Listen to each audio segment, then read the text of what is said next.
Ya. Nah, sekarang kita langsung aja masuk ke materi utamanya ya. Bro Yosa ada siapin slide atau apa itu? Oke. Ada. Ini mau Sebentar. nggak apa-apa, nggak usah nunggu Bro Petrus atau langsung Nggak lanjut apa-apa, aja. kita langsung aja. Udah bisa share screen ya? Thank you, Bro Otorisasi udah Matius. dikasih. Udah. Thank you juga, sebentar ya. Oke, saya coba share screen. Oke, kelihatan ya teman-teman semua ya? Ya. Oke, teman-teman. Thank you banget udah hadir di acara ini. Saya percaya banget kita semua siap belajar.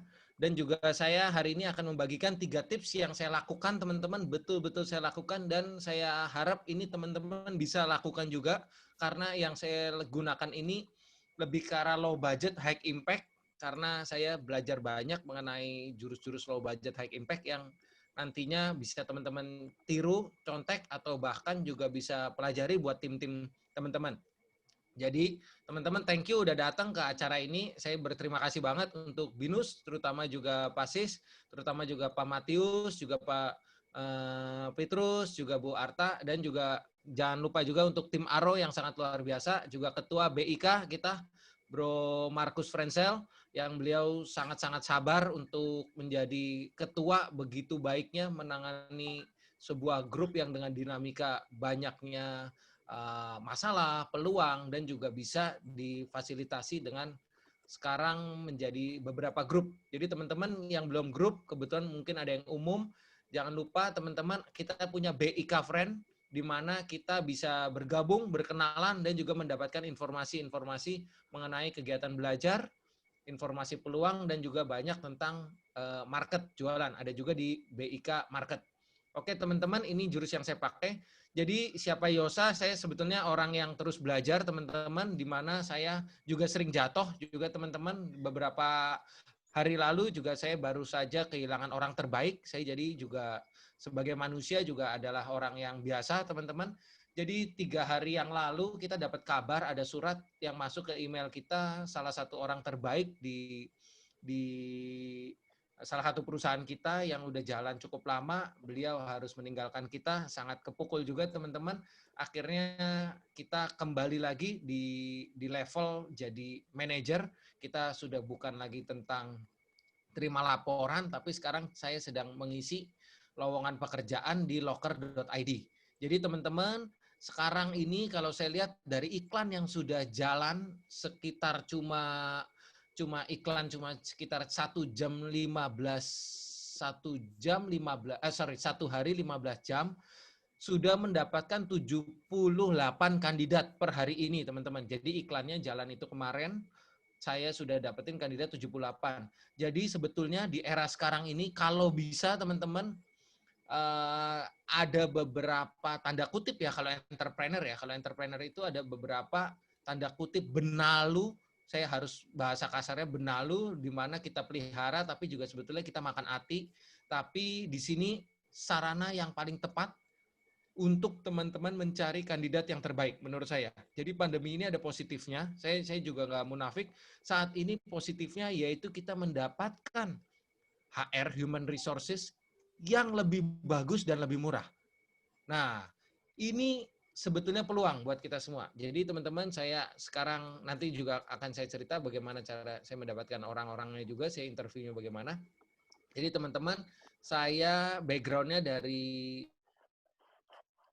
S1 di UPH, lalu S2 di Binusian. Saya jauh lebih aktif di Binusian. Saya menemukan keluarga saya di Binusian bersama Bro Markus, Bro Matius, Bro Ivan Valentino, Pasis, dan lain sebagainya. Karena saya menganggap bahwa keluarga terbaik itu adalah alumni. Nah, alumni yang di sini yang saya dapatkan terbaiknya untuk sarana belajar, berbagi masalah, berbagi peluang, dan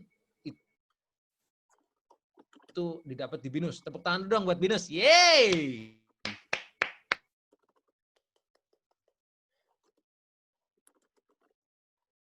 Mantap. Thank you Binusian. Karena saya pernah cerita setiap orang tidur waktu jam 12:30 subuh, Beb, kok kayaknya orang itu majang di IG hidupnya indah-indah ya.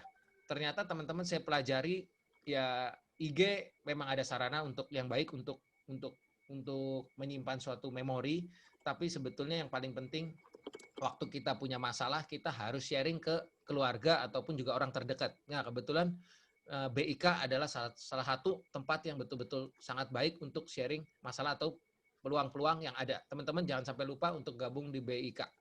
Oke, ini teman-teman saya masuk 4 kategori Muri sebagai pemilik bawang goreng dengan rasa follower terbanyak dan juga banyak sekali. Kita singkat aja.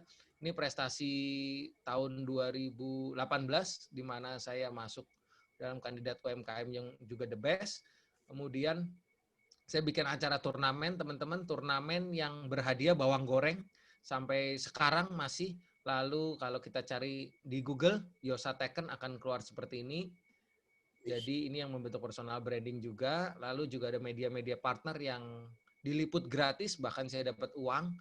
Jadi saya tidak pakai uang sama sekali. Di sini adalah hotel-hotel yang pakai. Hotel Novotel, Swiss Bell, Hotel Mulia.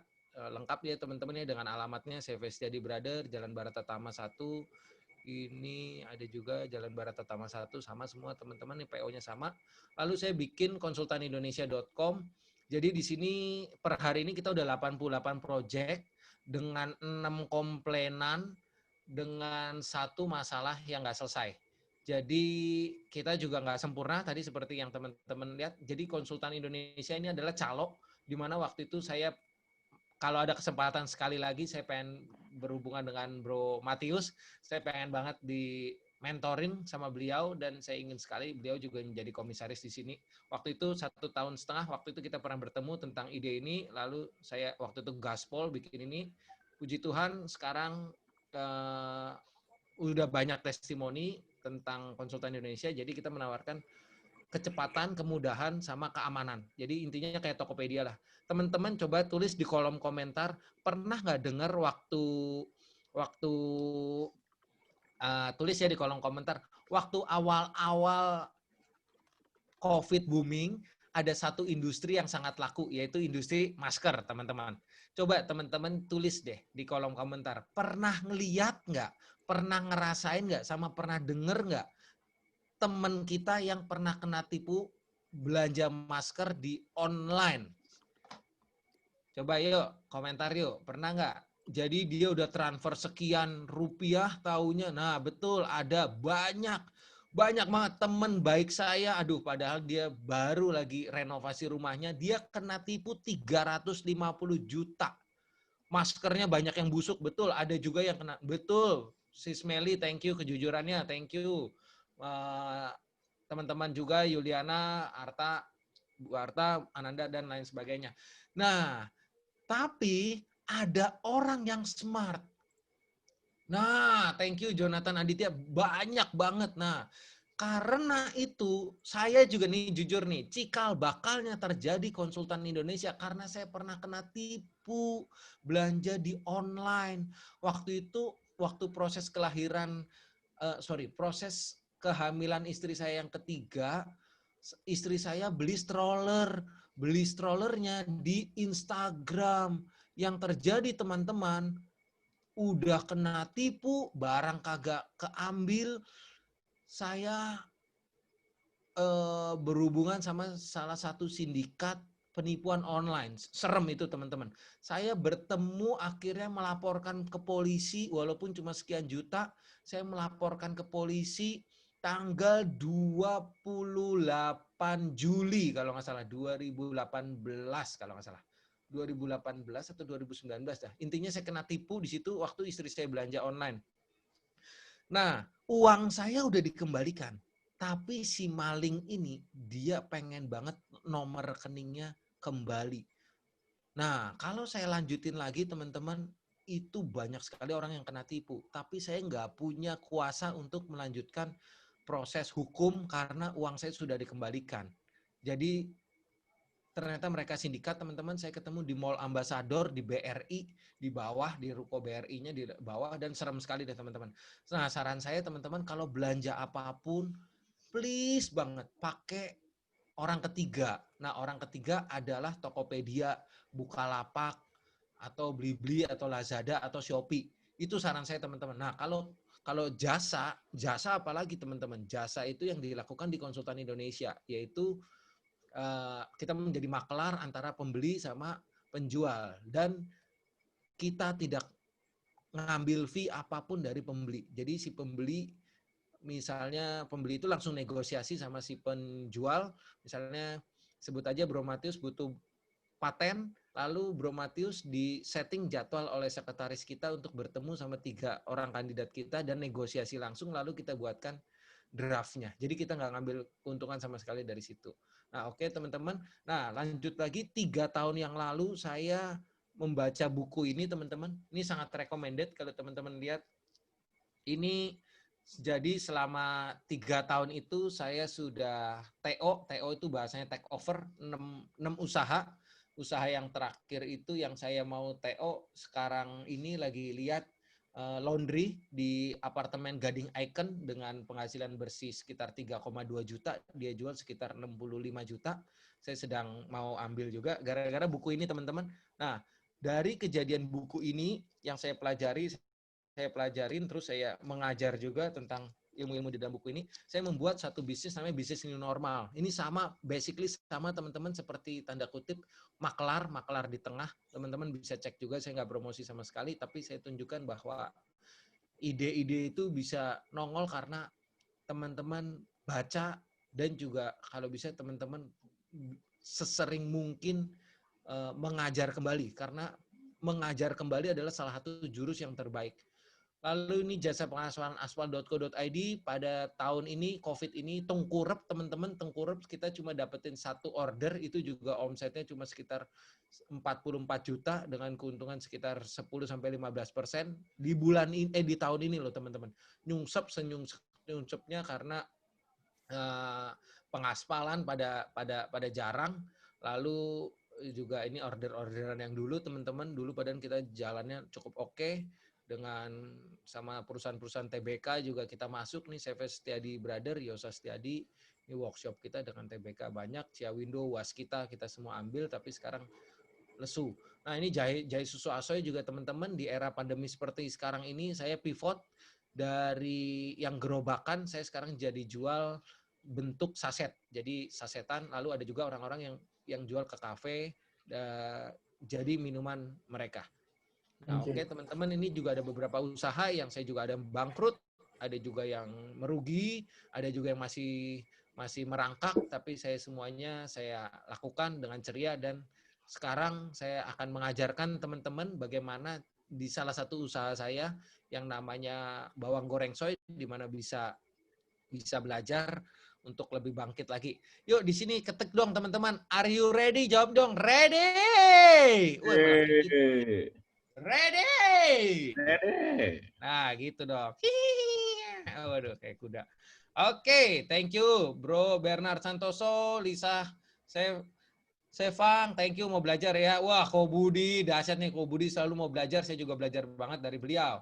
Oke, teman-teman, ini yang saya lakukan. Yang pertama, jadi jurus yang saya pakai dan sedang saya pakai untuk menyelamatkan saya dari pandemi dan keluar dari awal-awal pandemi sampai sekarang udah lebih lumayan, yaitu ternyata memberi perhatian lebih pada customer, teman-teman.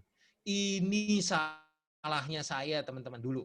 Jadi, sekarang itu saya kontakin lagi dari 40.000 nomor telepon pelanggan bawang. Jadi ada juga yang nomor telepon kantor, tapi intinya kita punya database 40.000 nomor telepon. Itu kita kontakin semua ini teman-teman, ini semuanya valid teman-teman, semua pembeli kita akhirnya dari JNE, dari apa, kita recall kembali, kita ingetin kembali ada kita. Bahkan ada beberapa penawaran yang bisa membuat mereka kembali lagi. Nah uniknya, jadi saya belajar sama namanya Kirkpatrick. Kirkpatrick ini dia mengatakan bahwa segala macam kegiatan yang ada di kantor kita harus diukur. Sekali lagi teman-teman, harus diukur. Ternyata admin saya waktu kontakin kembali pelanggan lama nih, dari 100 jadi beli 23 pieces.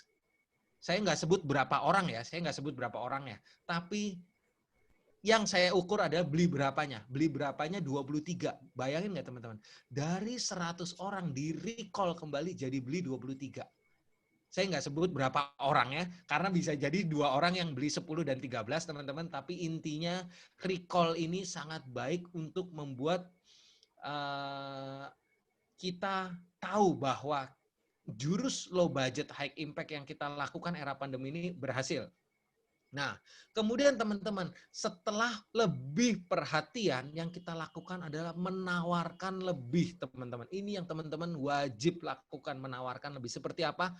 Sekarang saya setiap kali ada pengiriman bawang goreng, saya udah nggak malu deh. Untuk saya kasih satu brosur, nanti teman-teman saya kasih juga, oke, nomor telepon nggak apa-apa. Pembuat brosur cuma 150 perak per lembar, setengahnya A4 tuh berarti A3. Satu A3 cuma 200 perak, kalau nggak salah 150 atau 200 perak. Setiap pelanggan bawang, intinya saya doain semoga sukses dan bahagia, lalu dicatat nomor teleponnya dia. Jadi saya minta izin minta catat nomor kita dan nomor dia. Lalu kita juga kasih promo, lalu kita tawarin aja sekalian kalau mau jadi agen atau reseller dengan belanja sekian. Nah, terus juga jangan lupa teman-teman, ingat, bawa momentum. Ada satu prinsip di mana kalau teman-teman tahu, ada yang tahu KKI, teman-teman tahu KKI yang seorang perempuan KKI, ada yang tahu? Coba sebentar ya, saya cek ya. Oke, thank you. A5 itu kalau setengahnya A4, berarti setengahnya A4 itu A3. Betul ya? Oke. Nah, oke, Ko Budi, thank you. Nah, KKI ada yang tahu nggak teman-teman? KKI yang ada di YouTube trending. KKI, aku bukan boneka. Betul, ini kayaknya sih anak muda nih yang tahu nih. Oke, KKI ini gue juga teman-teman. tahu walaupun belum muda. Udah nggak muda. Nah, KKI ini kemarin, waduh, heboh kemarin, masuk rumah sakit lah, jatuh sakit lah gara-gara dibully netizen. Tapi intinya teman-teman, waktu lagi momen begini, tunjukkan story-nya. Yang terjadi waktu KKI 3 hari 6 juta atau 18 juta viewer di YouTube. Yang teman-teman harus lakukan adalah bawa momentumnya. Akhirnya si dunia Manji, dunia Anji, si Manji itu, Manji pemusik, dia interview ke KKI, langsung trending juga dia ikut. Lalu apa yang bisa kita pelajari dari KKI? Itu juga trending, intinya dari 20 trending Indonesia, yang tentang KKI itu cuma satu, tapi yang ngebawa-bawa KKI ada lagi, ada 2 atau 3, tapi KKI-nya sebetulnya yang pusat. Nah, intinya teman-teman, kita kalau bawa sesuatu, akhirnya saya bawa juga terima kasih kepada Anda telah apa teman-teman yang saya bawa dari kasusnya KKI, telah membantu usaha kecil dan menengah di Indonesia. Perlu kita ketahui bahwa COVID ini yang kehantem UKM-nya loh. Krisis 98 yang kehantem adalah perusahaan-perusahaan besar. UKM-nya nggak kehantem, UKM-nya yang menyelamatkan. Jadi teman-teman menawarkan yang lebih pada konsumer, kalau bisa bawa isu-isu yang lagi ada sekarang ini ya teman-teman ya. Jadi isu UKM-nya saya bawa. Nah, sekarang teman-teman yang saya lakukan yang program juga teman-teman jangan sampai terlena. Sebentar lagi September, sebisa mungkin bikin program yang bisa terukur pada tim-tim kalian. Ingat teman-teman, sekali lagi saya juga pelajarin, karyawan resign itu bukan karena banyak pekerjaan. Nggak pernah saya ngelihat karyawan yang resign karena banyak pekerjaan itu lebih banyak daripada karyawan yang nggak ngapa-ngapain. Saya ngeliat karyawan yang nggak ngapa-ngapain jauh lebih cepat resign-nya. Nah, untuk itu tahun 2020 September ini saya bikin satu program lomba bersama Bawang Soy dengan mewarnai dan memasak. Saya beli desain sama satu orang, dia pembuat komik seharga 100.000, lalu dia bikin kertas hitam putih untuk mewarnai usia 3 sampai 5 tahun dan 6 sampai 8 tahun. Programnya akan jalan tanggal 4 September, tanda tangan dengan salah satu pensil mewarnai, bekerja sama. Oke, nah teman-teman ini yang penting banget nih. Waktu era sekarang, please banget. Teman-teman harus tahu sumber uang. Saya pernah ikut juga yang dari webinarnya Bro Matius, thank you banget. Udahlah teman-teman, kalau bisa ada segala sesuatu yang udah nggak profit, coret deh. Harus berani coret, harus berani istilahnya bukan dibinasakan, tapi istilahnya dilululantahkan dulu. Oh, ada sama aja ya. Jadi istilahnya dikurangi dulu. Nah, jadi teman-teman, ada beberapa omset yang menurut saya nggak sehat. Nah, ini saatnya saya cerita teman-teman. Jadi dari 38 hotel yang pakai pakai bawang kita banyak sekali teman-teman, dari hotel bintang 3, 4, 5 yang pakai hotel kita. Dan waduh, di bumi hanguskan. Thank you Bro Antonius Kurniawan. Thank you, thank you, thank you. Jadi ada beberapa hal yang sekarang menurut saya harus jujur bahwa tadi yang saya bilang, era sekarang pabrik udah not sexy anymore. Pemilik barang udah nggak not sexy anymore. Menurut saya yang paling seksi itu adalah tenaga penjualan yang hebat, yang achieve, yang sangat-sangat outstanding. Karena itu yang sangat-sangat dibutuhkan para pemilik pabrik. Jadi pabrik itu sudah sangat-sangat tidak seksi. Bahkan ada satu teman saya sangat-sangat konglomerat di daerah Cengkareng. Beliau pemilik jam. Beliau ternyata jagoannya, dia bikin brand dia bikin merek sendiri. Namanya itu sebut aja A. Dia tidak produksi. Dia produksi oleh pabrik lain lalu dimaklon. Tapi yang dia kuat di tenaga penjualan. Teman-teman ada yang tahu Hilo? Hilo, susu Hilo? Ada yang tahu susu Hilo? Lalu ada yang tahu susu Espressielo kopi. Lalu juga ada yang tahu susu Energen, susu yang ada botol minuman intinya. Ternyata teman-teman 60% yang beredar di swalayan sudah bukan produksi sendiri. Jadi udah nggak seksi lagi untuk produksi sendiri. Dia subkan ke orang dan timnya semua fokus di goals yang di-set di awal. Mau dikenalnya sebagai siapa. Nah, oke teman-teman, jadi hotel, restoran, cafe ini saya sedikit membuat satu perubahan di mana saya menyelesaikan tugas-tugas saya dengan cara menseleksi. Saya menseleksi teman-teman, jadi sekarang setiap hotel, restoran, cafe yang kita supply, kita sudah ada perjanjiannya. Yang pertama itu kalau tidak bisa cash 30 hari kerja. Tapi cash-nya itu pertama kali yang ditawarin. Kalau dia negosiasi lagi, mentok-mentok pacuannya adalah 30 hari kerjanya. Jadi kalau kita negosiasi, semua orang yang negosiasi di dunia selalu yang terbaik di dunia, selalu nggak pernah kasih harga paling bawah, harga mentok nggak pernah. Semuanya Ivanka Trump, bahkan Ivanka Trump tuh sebelum presentasi, sebelum negosiasi sama semua konglomerat, bahkan semua sama lawan-lawan politiknya, sama semua lawan bisnisnya, semua di-up dulu. Baru negosiasinya, syukur dapat yang seperti yang di bottom terbawahnya mau yang kita siap, syukur dapat di atasnya. Jadi dia itu udah merencanakan seperti itu. Nah, kemudian yang 185 swalayan, kebetulan saya stop, baru mulai lagi Agustus ini. Saya stop karena pembayarannya yang sekitar 2 bulan 10 hari. Dan tiap bulan PO minimal 88 juta sampai 113 juta. Di sini juga kita ada kendala, di mana waktu kita dibayar 2 bulan 10 hari itu cukup memberatkan, dan kantor pusatnya juga udah pindah. Sekarang kantor pusatnya di Bekasi, jadi sangat-sangat jauh untuk bisa tukar faktur. Lalu kegiatan ekspor saya juga coret teman-teman. Eceran sekarang saya membuat satu renceng bawang goreng renceng, sekarang udah masuk di Bali sama Kalimantan. Bentuknya itu renceng, ada bisa di cutter ataupun juga digunting. Lalu juga saya bergerak di bidang reseller, sekarang lagi baru bayar sekitar sekian juta DP untuk pembuatan website replika reseller yang masih dalam pengembangan. Oke teman-teman, nah ini yang perlu nih, satu lagi nih. Kadang-kadang nih kita lupa teman-teman. Kadang-kadang marketnya kita yang kita udah susun di awal, ternyata juga bisa keliru teman-teman. Tapi juga bisa jadi nggak efektif. Karena kenapa teman-teman? Karena sudah banyak sekali crowded, padat. Misalnya gini, market saya yang pertama itu adalah ibu-ibu yang di rumah ngurusin anaknya itu waktu pulang sekolah itu udah praktis dengan bawang goreng.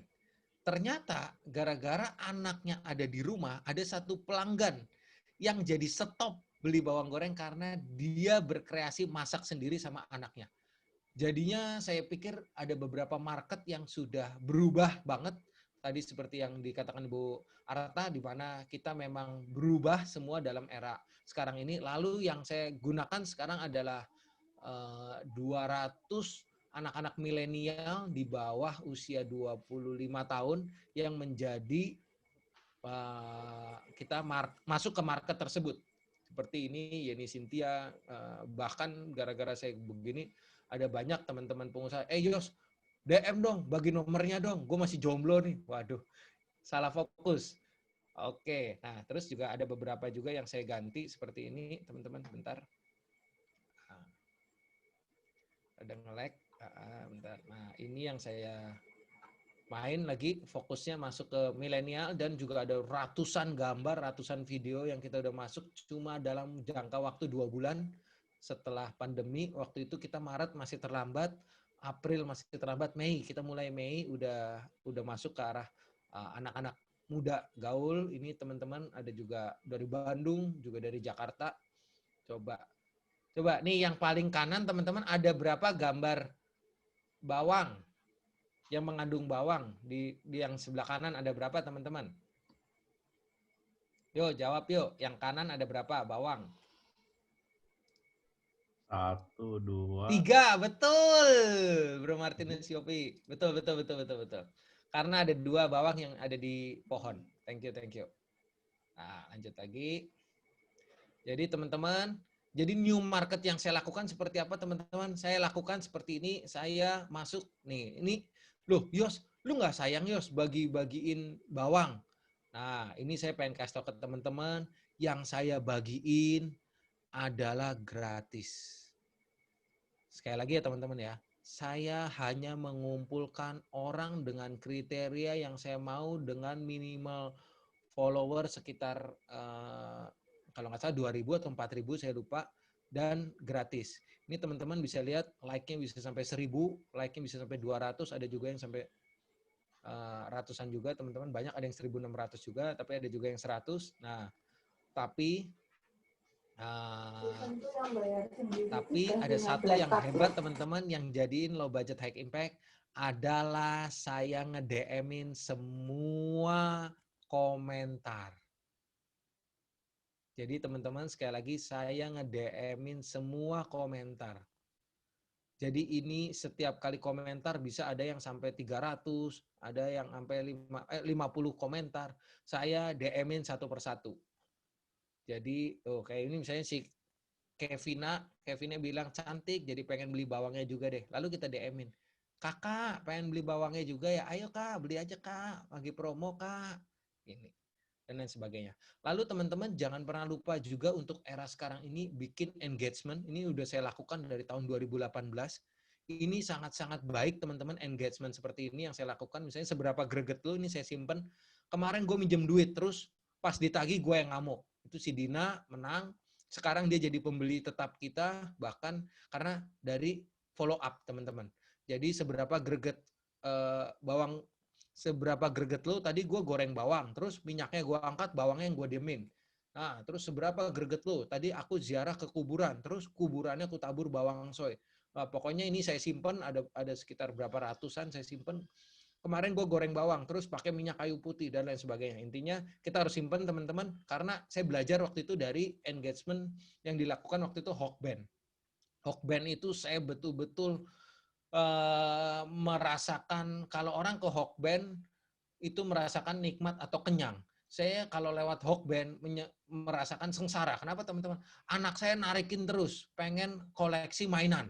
Nah, koleksi-koleksi mainan ini yang membuat kita terus engagement sama Hawkband. Kita pengen tahu Hawkband dari 2 bulan lagi akan ada promo apa, bukan promo, sorry, mainan apa, dan mainan ini adalah sarana satu-satunya cara untuk menggelapkan harga, teman-teman.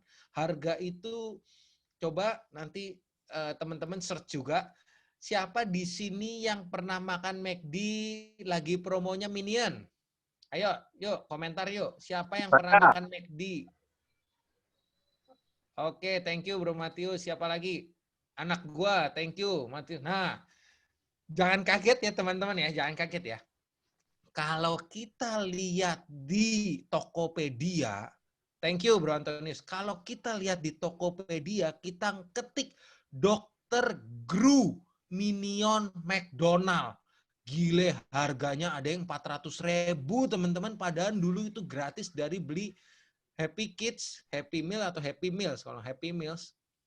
Sekarang mahal banget, gila dijual karena kolektor teman-teman. Nah, rata-rata yang beli biasanya anak-anaknya yang marah sama orang tuanya. Serinya hilang, ada penimbun mainan McD loh. Saya yakin banget ada penimbun mainan McD karena waktu McD yang terakhir kali ini saya juga mau beli yang kemarin lagi ada, kalau nggak salah yang mobil tuh apa ya, yang mobil apa sih, si Brave atau apa deh, pokoknya mobil yang warna merah. Masa baru keluar di Cars, thank you. Ada baru keluar di McD Karangtengah, udah hilang. Ada beberapa part yang udah dibilangnya udah nggak ada, Pak. Waduh, ini sih saya yakin banget bisa jadi ada beberapa orang ngambil yang itu terus dijual di Tokopedia. Karena di Tokopedia teman-teman banyak banget yang jual mainan McD. Waduh, gila. Mainan Hokben ada beberapa. Saya dapat mainan Hokben harganya jadi ini juga asem tenan nih. Jadi kita beli paketnya tuh harganya 39.000 atau 42.000. Paket yang buat anak kecil. Saya beli mainannya juga seharga itu. Tapi nggak dapat makanannya. Aduh, asem bener. Saya beli di Tokopedia. True story teman-teman. Karena itu yang namanya kekuatan engagement. Nah, teman-teman wajib banget apapun produk teman-teman kalau bisa engagement. Nah, Koyosa, contohnya apa dong engagement? Bisa apa aja? Bisa berupa kartu nama yang ada poin, bisa berupa misalnya Bro Budi jualan restoran. Misalnya tiap kelipatan omset 100.000 dapat cap, atau tiap kelipatan 100.000 barter kayak dapat potongan 10.000 dari www.bukukita.com. Tapi bukukita.com-nya nggak dapat untung, nggak apa-apa. Bukukita.com-nya dapat database sama-sama, semuanya dapat. Tapi Kobudi yang jualan ayam geprek juara dapat omset. Dapat potongan 10.000 kan Yos dia. Nah, potongan 10.000-nya punya orang lain, tapi Kobudinya dapat nilai tambah juga karena bisa sharing kebaikan atau juga bisa sharing nilai tambah yang tadi. Nah, teman-teman, ini juga yang saya lakukan, teman-teman, yang terakhir yang saya lakukan, yang saya kumpulin, dan bahkan saya juga udah beruntung sekali dapat banyak sekali, kita baru aja mau dapat HACCP, teman-teman mungkin tahu HACCP tuh sangat-sangat susah ya, sangat-sangat susah, HACCP sama SNI, gara-gara setiap kali saya pantengin begini, teman-teman, nih, pantengin Kemenkop, sama pantengin ini nih teman-teman. Nah ini silakan foto aja teman-teman. Ini sangat-sangat bagus teman-teman. Sangat-sangat bagus banget. Kita bisa dapat pelatihan internet dari, ini cuma saya sharing di sini, pelatihan internet dari daring. Misalnya dari MasterChef, kita itu waktu itu ada di UMKM Indonesia, lalu edu KUKM, kita pelatihan cara penagihan hutang. Saya juga belajar di situ, padahal secara modul diklat tuh bisa 3 juta. Lalu saya juga ikut kemarin CPPOB, itu 3 hari saya ikut senilai 8,6 juta gratis teman-teman. Oke, jadi teman-teman pastikan juga ikut di sini. Kemarin juga kita lagi ikut juga ada beberapa program yang ada di sini. Teman-teman pokoknya datang aja, gratis teman-teman, gratis. Kalau tahu www.pakar.id, www mau belajar apa, sekali kita belajar soft skill atau pengetahuan, kita bisa dibanderol dengan harga 400.000 sampai 1,5. Tapi di website ini semuanya gratis, semuanya dari pemerintah. Tapi nggak apa-apa teman-teman, ada yang gratis, ada yang bayar, tetap marketnya pun berbeda. Nah, oke. Sejauh ini siapa nih yang udah dapat manfaat nih? Coba dong katakan di kolom chat. Saya! Mana nih? Ah, thank you. Saya. Thank you keaktifannya saya gitu dong. Mantep. Betul, cross selling saya. Nah, gitu dong kita belajar, karena dengan belajar kita otomatis lebih cepat kena. Ingat teman-teman, kenapa saya senang sekali mengulangi? Karena the mothers of all skill is repetition. Jadi waktu kita ngulangin, sebetulnya kita jadi lebih mastery. Seperti yang tadi di buku ini, saya gitu, ngulangin beberapa kali. Ini teman-teman sangat recommended ya. strategi bisnis takeover, cara dahsyat mengambil alih dan melipat gandakan aset dari properti, franchise, minimarket, rumah indekos, kontrakan, dan berbagai macam bisnis. Ini udah dibuktikan 100 orang terkaya di Indonesia menggunakan cara ini, teman-teman. Jadi 100 orang terkaya di dunia sebetulnya itu jual beli bisnis. Jual beli bisnis lalu dapat investor atau sindikat investor. Dan di Hermanto Tanoko yang punya Fasa Hotel, hotel tertinggi di Surabaya. Dia yang punya air minum Cleo, punya cat Avian, omsetnya triliunan. Dia sebetulnya kaya dari jual perusahaannya, yaitu jual saham perusahaannya. Itu adalah strategi take over. Take over itu bisa juga jual saham, bisa juga jual kepemilikan, bisa juga oper alih kepemilikan, semuanya dijelasin teman-teman. Wajib rekomen, saya pernah posting di grup tentang buku ini, bagus sekali teman-teman. Nah, oke. Sekali lagi teman-teman, ini teman-teman boleh wajib foto. Ini acuan dasar waktu teman-teman mau gali tentang bikin target market. Jadi banyak, kalau saya disuruh ngulangin sekali lagi, Yosa, sebetulnya paling bagus bikin target market dulu atau produk dulu. Target market. Target market nggak ada matinya. Target market lah yang harus dibikin dulu. Karena waktu kita bikin target market, kegiatan pun berbeda. Seperti saya bikin promo waktu lomba mewarnai nih, September ini lomba mewarnai, target marketnya pun juga udah bukan yang milenial. Target marketnya saya untuk ibu-ibu yang anak-anaknya pun juga udah sering ikut lomba, lalu juga ibu-ibu yang senang sekali membawa anaknya ke arah lomba-lomba, karena harus kita akuin siapa nih di sini nih, jujur yuk, yang anaknya dari kecil dilesin seperti yang diinginkan. Ayo, siapa yuk? Misalnya dilesin musik karena udah persiapan 5 tahun lagi Indonesian Idol. Misalnya anaknya dilesin matematika untuk siap lomba matematika. Anaknya dilesin lesin mewarnai untuk lomba mewarnai atau lomba-lomba dan lain sebagainya. Yuk, siapa yuk? Jujur yuk. Oke. Antonius, oke, buku jadi komoditi. Nah, ini tadi saya pengen sharing nih. Tadi jadi waktu yang Bro Antonius, thank you sharingnya yang komoditi. Jadi teman-teman, saya ini disclaimer, tapi ini yang terjadi sama saya teman-teman. Saya merasa, sekali lagi ya, ini saya merasa ya, saya merasa menjadi supplier bawang goreng di hotel, restoran, kafe. Saya merasa menjadi kasta terendah karena brand saya nggak keluar, kegiatan-kegiatan yang membangun merek saya nggak keluar. Dan sekedar informasi teman-teman, yang saya kirim ke Bandara Soekarno-Hatta, ke Garuda Indonesia, semuanya adalah bulk. Jadi semuanya adalah karungan. Jadi bisa juga per 1 kilo atau 5 kilo. Ini yang menjadi saya merasa sebagai kasta terendah. Karena segala macam kegiatan marketing, branding, value, edit value, atau juga reposition, semuanya nggak berguna karena kita cuma bersaing sama harga. Jadi ada ilmu branding yang saya dapat dari Pak Bi. Kalau kita pikiran manusia itu cuma seperti laci. Waktu kita masukin baju ke laci, berarti kita positioning. Kalau kita pertama kali masukin itu ke dalam laci itu dan nggak ada bajunya, berarti first in kategori. Nah, masalahnya bawang goreng waktu masuk ke hotel, restoran, kafe, semuanya itu kategorinya itu kategori tentang fighting di harga. Nah, dari sini yang saya rasa udah nggak bisa jadi edit value. Waktu saya kasih bawang goreng bagus, purchasing-nya dituduh, kamu ada main ya sama supplier ini ya? Kita selama ini udah supplier dengan harga lebih murah 20.000, kenapa kamu masuk yang lebih mahal 20.000? Kamu ada duit ya, dikasih komisi ya? Ayo jujur loh, purchasing juga salah. Waktu barang kita kasih bagus, tapi ada juga yang kasih harga lebih murah, kita juga kalah. Lalu juga ada beberapa hotel yang pengambil keputusannya bukan chef. Chef oke, purchasing nggak setuju karena takut diaudit atau apa sebagainya, akhirnya jadi kalah. Ada juga chef yang udah bagus, lalu juga masukin ke purchasingnya tunduk karena chefnya itu adalah pengambil keputusan. Nah, saya rasa ada beberapa hal yang sudah kena doktrin bahwa main di Horeca, main di tender adalah harga.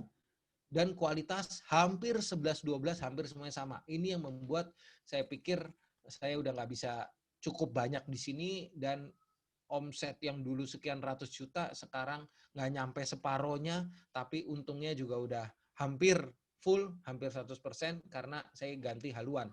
Ini teman-teman boleh dicatat value-value-nya orang.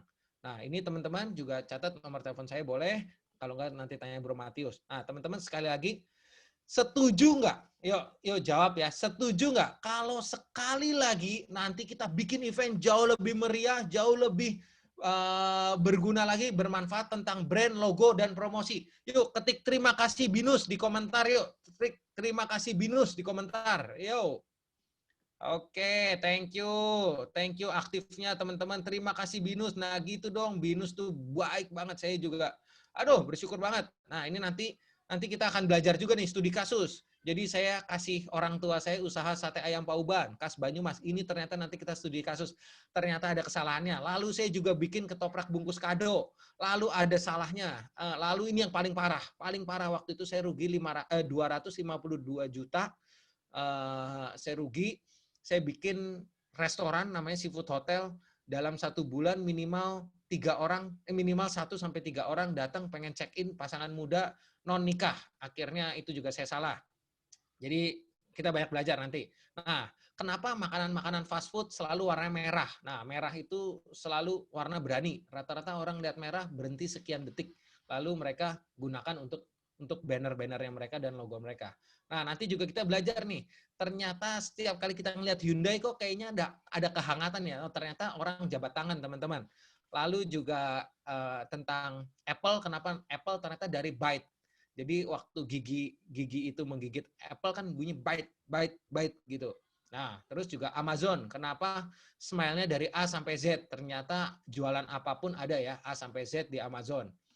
Sekali lagi teman-teman, sekian dan terima kasih. Inilah presentasi dari saya. Nanti ada tanya jawab, saya siap menjawab yang saya bisa. Jika saya juga belum bisa, saya minta maaf jika informasinya juga kurang. Oke, sekian lagi. Terima kasih teman-teman semua. Yeay! Oke.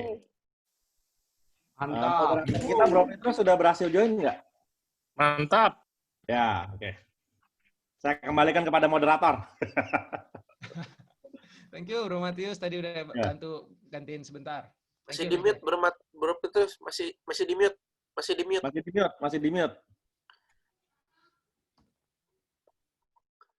Teman-teman, saya minta maaf. Tadi internet connection saya terganggu. Cukup drop. Tapi saya tadi coba pakai telepati, saya dengar Yosa sangat luar biasa lah.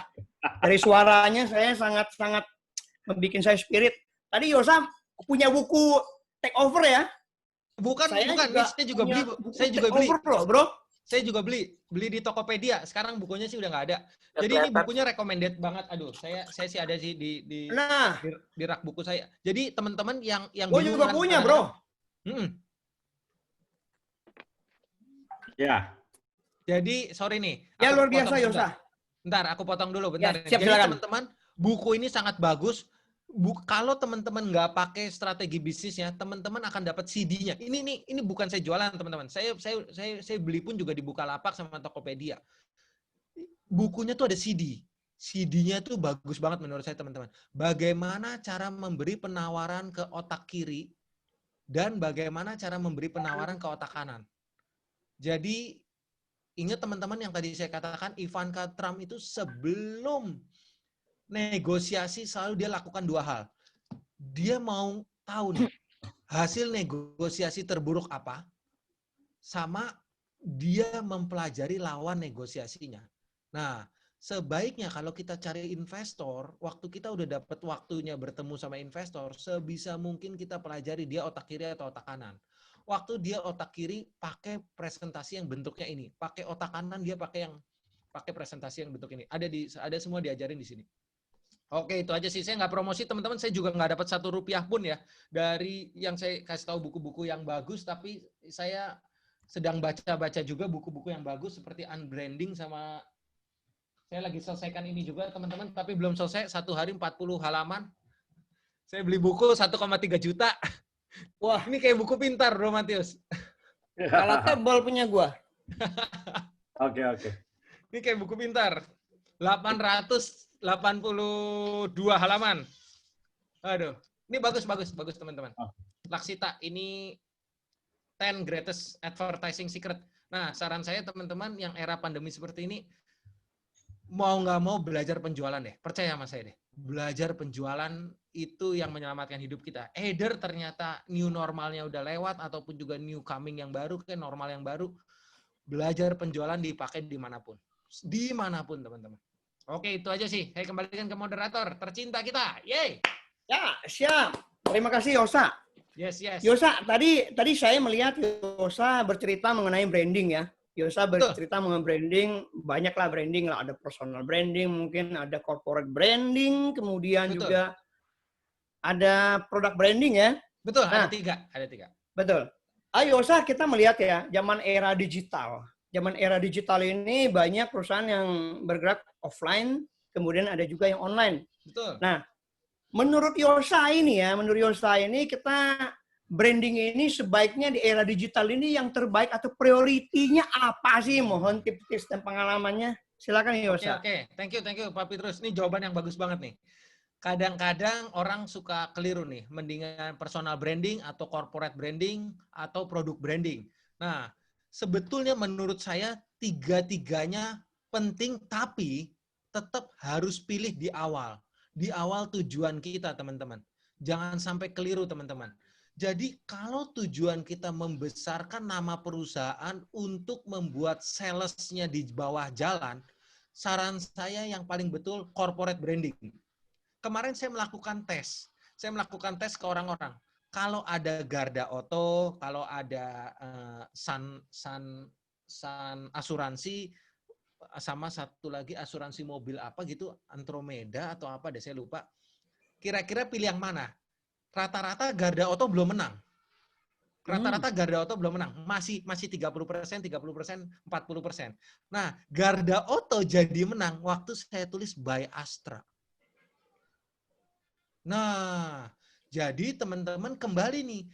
Teman-teman di titik sekarang, where are you now-nya, udah punya produk, udah dikenal sebagai siapa, atau baru mau dikenal sebagai siapa. Ini yang paling penting. Biasanya saya diagnosa dulu ke orang-orang.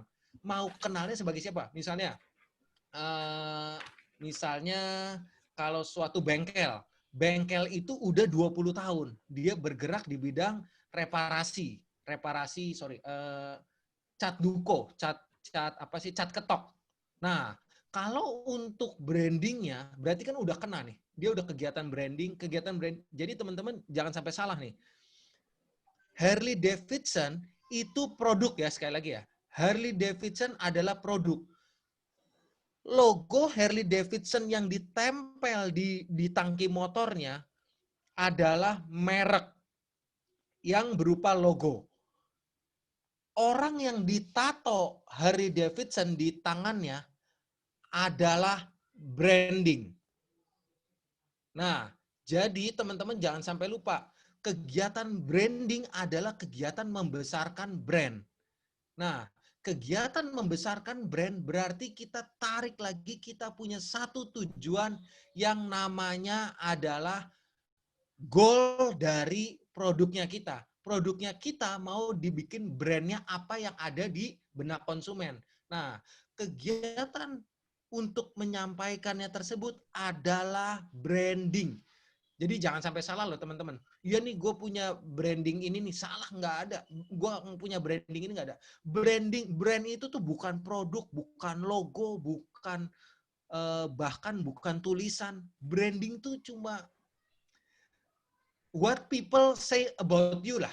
Itulah intinya lah. Dan bisa beda-beda.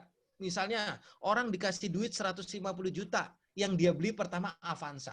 Tapi ada juga yang dia beli Wuling, yang dia beli Alphard second. Nah, itu yang persepsi yang mau dimasukin oleh kita untuk mereka. Nah, sekali lagi, kalau pilih yang mana antara tiga itu, saya cuma jawab tiga. Kalian harus diagnosa apa, teman-teman? Pertama, misalnya Bro Matius, ini personal branding yang kompetensinya nih, saya udah tahu banget Bro Matius nih as a leader, selalu yang saya tahu kompetensinya itu di bidang IT. Lalu yang kedua, harus punya reputasi. Siapa yang nggak kenal Bro Matius di kalangan BINUS, apalagi juga sekarang udah aktif banget di IKA Development. Juga Bro Markus juga, sekarang Bro Markus juga main banyak bikin kue salted egg. Nah, kemudian yang terakhir nih, prestasi. Pernah nggak sih teman-teman kadang-kadang masuk ke kantor orang, ke ruangan kantor, waduh ada achievement A, achievement B, achievement C. Bahkan kalau Bu Arifah ketua IKA BINUS, setiap kali webinar saya perhatiin, selalu ada sampul majalah Forbes-nya. Selalu ada. Nah, itu kegiatan-kegiatan yang menonjolkan, menunjukkan. Itu namanya kegiatan brandingnya. Nah, kembali lagi, jadi teman-teman harus diagnosa dulu nih. Kalau teman-teman menghasilkan uang yang lebih banyak di produk, ya udah, mulai di produk. Tapi kalau teman-teman ternyata udah menjalankan perusahaan yang udah besar, udah jalan jauh, seperti Honda. Honda cuma iklan The Power of Dream. Tapi dia nggak kasih tahu. Kalau mau dapetin Honda CR-V, hubungi sales kita ya di sini. Teman-teman pernah nggak lihat iklan Honda, dia nunjukin kalau mau beli Honda di mana? Nggak ada. Itu udah kuat produk corporate-nya. Jadi dia maunya kuatnya di corporate. Prudensial itu kalau iklan hampir nggak pernah kasih nomor telepon. Tapi produk-produk yang baru, misalnya Madu TJ, misalnya produk Sego Keju dari Nissin, dapatkan di Alfamart, Indomaret, dan sebagainya. Itu yang dibutuhkan adalah proses pengenalan produk branding dulu. Jadi ada beberapa orang yang di titik ini udah nggak bisa produk branding menurut saya. Udah ada yang beberapa nggak bisa. Karena udah cukup lama di bidang itu dan menurut saya lama lagi. Termasuk saya, teman-teman, bahkan saya ada satu joinan sama salah satu orang yang cukup besar juga di konsultan Indonesia dan bisnis new normal. Dia sempat ngomong, aduh Yos, sayang ya, andai 15 tahun yang lalu udah pakai bajunya yang beda. Jadi teman-teman kalau cari Yosa Setiadi, mungkin juga Bro Moderator boleh sambil search di Google, boleh sambil ketik teman-teman Yosa Setiadi, lalu kliknya di Google Image, udah dari foto 5 tahun lalu aja bajunya nggak ganti-ganti. Luntur iya. Oke, kembali lagi. Thank you, Bro Moderator. Hey! Terima kasih Yosa. Ternyata Yes. branding ini semuanya penting ya. Tergantung dari pola atau sudut mana kita berpikir. Nah, betul Yosa ya? Betul. Bagusnya kita tahu where are you. Oke, terima kasih Yosa, luar biasa. Sip. Nah, sekarang saya kembali ke Ya, bagusnya where are you now-nya harus. Saya akan menuju kepada narasumber yang kedua. Where are you now ya, oke. Baik Yosa. Saya akan menuju kepada narasumber yang kedua, yaitu Arta. Arta, kita melihat ya, Yosa ini adalah praktisi entrepreneur sukses yang luar biasa. Ya, dari pengalamannya beliau bercerita mengenai branding. Kemudian beliau bercerita bagaimana berkompetisi dalam bisnis berdasarkan pengalaman beliau. Nah, saya ingin tahu pandangan Arta sebagai akademisi dari sisi ilmiah tentang branding, tentang kompetisi bisnis ini, memenangkan kompetisi bisnis ini bagaimana? Silakan Arta. Iya, baik. Terima kasih sebelumnya. Menarik sekali tadi ya. Menarik dan sangat insightful tadi ya. Bro Yosa penjelasannya ya. Kita memang banyak belajar dari keberhasilan dan juga mungkin jatuh bangunnya sebuah bisnis. Ini pas banget tadi terakhir kita ngomongin soal branding ya, karena saya mau fokus ngomongin soal strategic branding memang hari ini ya, dan gimana kita bisa memenangkan persaingan ini dengan branding, karena sebenarnya branding itu adalah saya banyak berkecimpung dalam branding kebetulan ya. Menurut saya branding itu adalah the heart winning customer saat ini, gitu. Apalagi di era digitalisasi sekarang ya, branding itu sangat memegang peranan penting, gitu. Gimana? Coba saya share dulu ya. Oke, sebelumnya terima kasih banyak nih atas kesempatan yang diberikan kepada saya ya dari IKA BINUS, juga Marketing BINUS New School. Ini slide saya udah ke-share belum ya? Sudah, Bu, sudah. Oke, baiklah. Ya, oke, sudah. Sudah, Ya. sudah. Ya. Saya tadi udah dikenalkan oleh Bro Petrus ya, saya Arta Sejati Ananda, faculty member dan subject content koordinator untuk program Creative Marketing Program di BINUS Business School, magister programnya. Saya join BINUS udah sekitar 2 tahun ya. Saya bukan alumni BINUS sih sebenarnya ya, tapi udah 2 tahun ini cukup mengenal keluarga BINUS yang ternyata besar sekali ya, sangat besar dan sangat menarik. Nah, short profile saya sebenarnya latar belakang pendidikan, saya teknik elektro sebenarnya, teknik elektro di UI, lulus tahun 1999, kemudian lulus 2004 dari Universiteit Twente di Belanda, teknik elektro juga. Kemudian setelah berkecimpung lama sebagai profesional di industri, saya memutuskan ingin jadi akademisi dan researcher. Jadi saya mengambil S3 lagi, S3 saya tapi di manajemen khususnya marketing. Riset saya fokusnya lebih fokus lagi ke social media marketing. Ya. Nah, jadi saya karir profesional saya mulai di bagian IT sebenarnya. Saya di Schlumberger Network Solutions ya sebagai sistem engineer. Jadi nanganin aplikasi IT, hardware, softwarenya ya. Kemudian perusahaan saya ini diambil alih oleh Schlumberger Oilfield Services. Jadi berfokus pada jasa perminyakan ya. Nah, di sini saya akhirnya lebih banyak menghabiskan waktu saya sebagai business development personal. Jadi technical sales, sales engineer, kemudian terakhir di procurement analyst yang menangani sourcing dan purchasing untuk bahan-bahan kimia untuk tambang ya, selain IT juga gitu. Nah, jadi latar belakang saya ternyata lebih banyak ke bisnis, akhirnya saya S3-nya lebih manajemen saya ambil. Nah, kemudian selama saya S3, kebetulan saya double degree di Milan dan Madrid. Jadi PhD saya ada 2, dan sekalian saya kerja sebagai research assistant.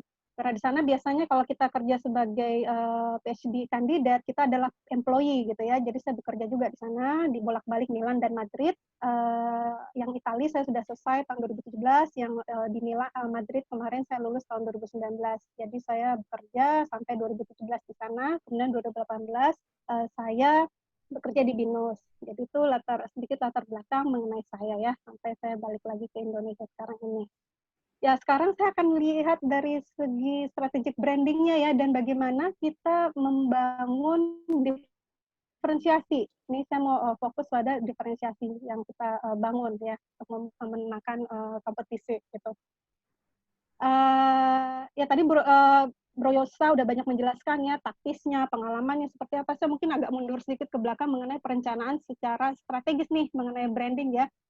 Mungkin Bapak Ibu udah pada tahu ya, mungkin saya mengingatkan aja. Sebenarnya branding itu benar tadi udah disinggung oleh Bro Yosa gitu ya.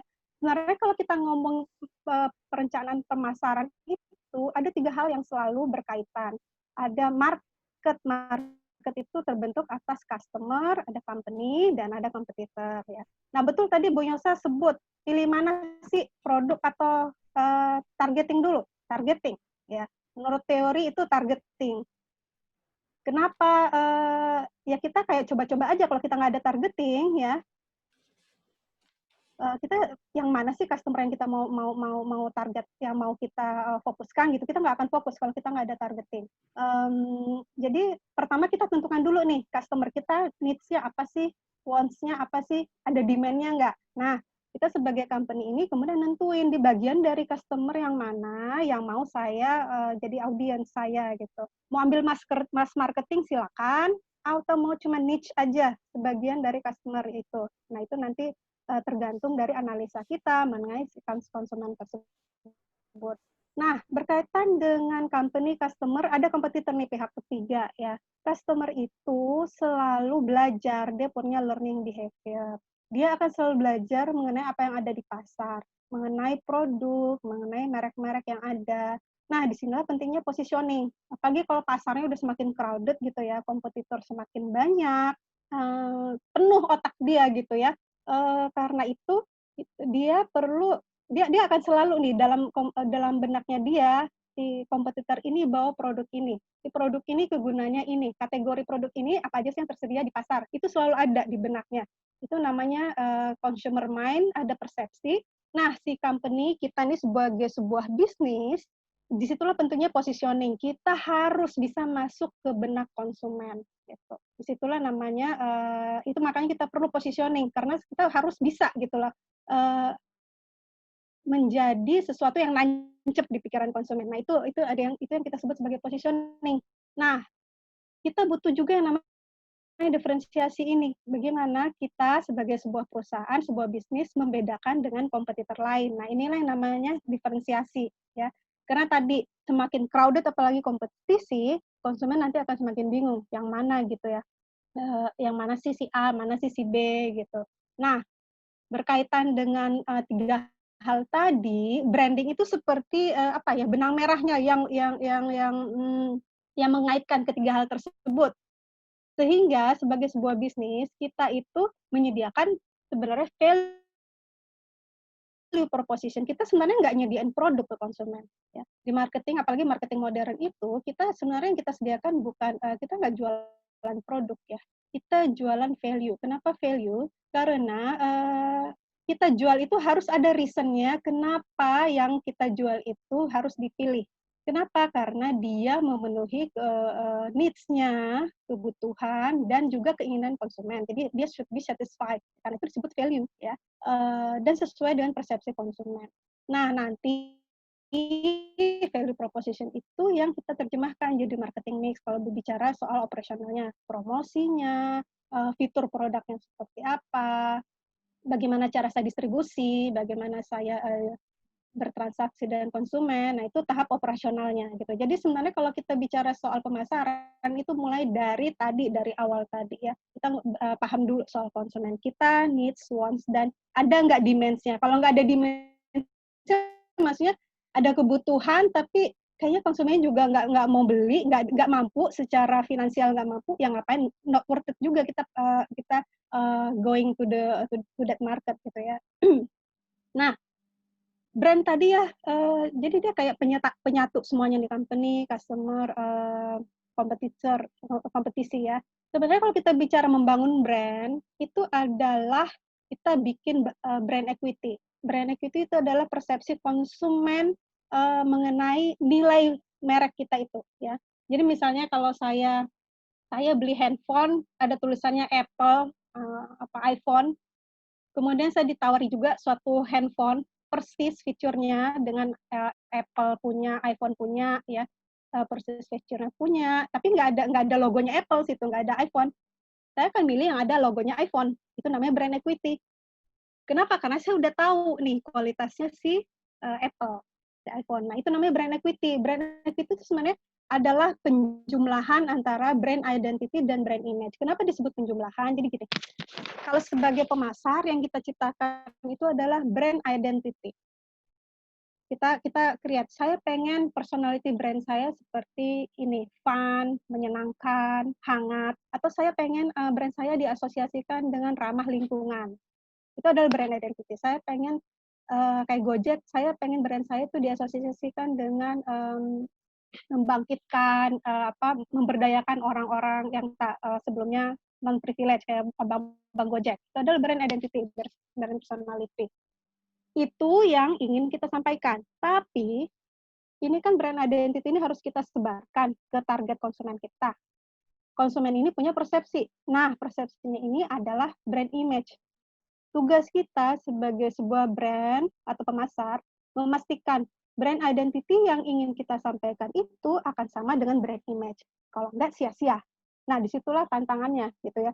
Ini mungkin saya kalau analogikan latar belakang saya insinyur telekomunikasi kayak antena lah ya. Kita sebagai orang telco, saya kan memastikan di mana sinyal yang disampaikan dipancarkan dengan baik oleh sebuah antena dan diterima dengan baik juga oleh antena penerima. Kayak kita ngomong di handphone gitu ya. Sebagai insinyur elektro, saya mikir ada dua hal yang saya hindari, distorsi dan interferensi.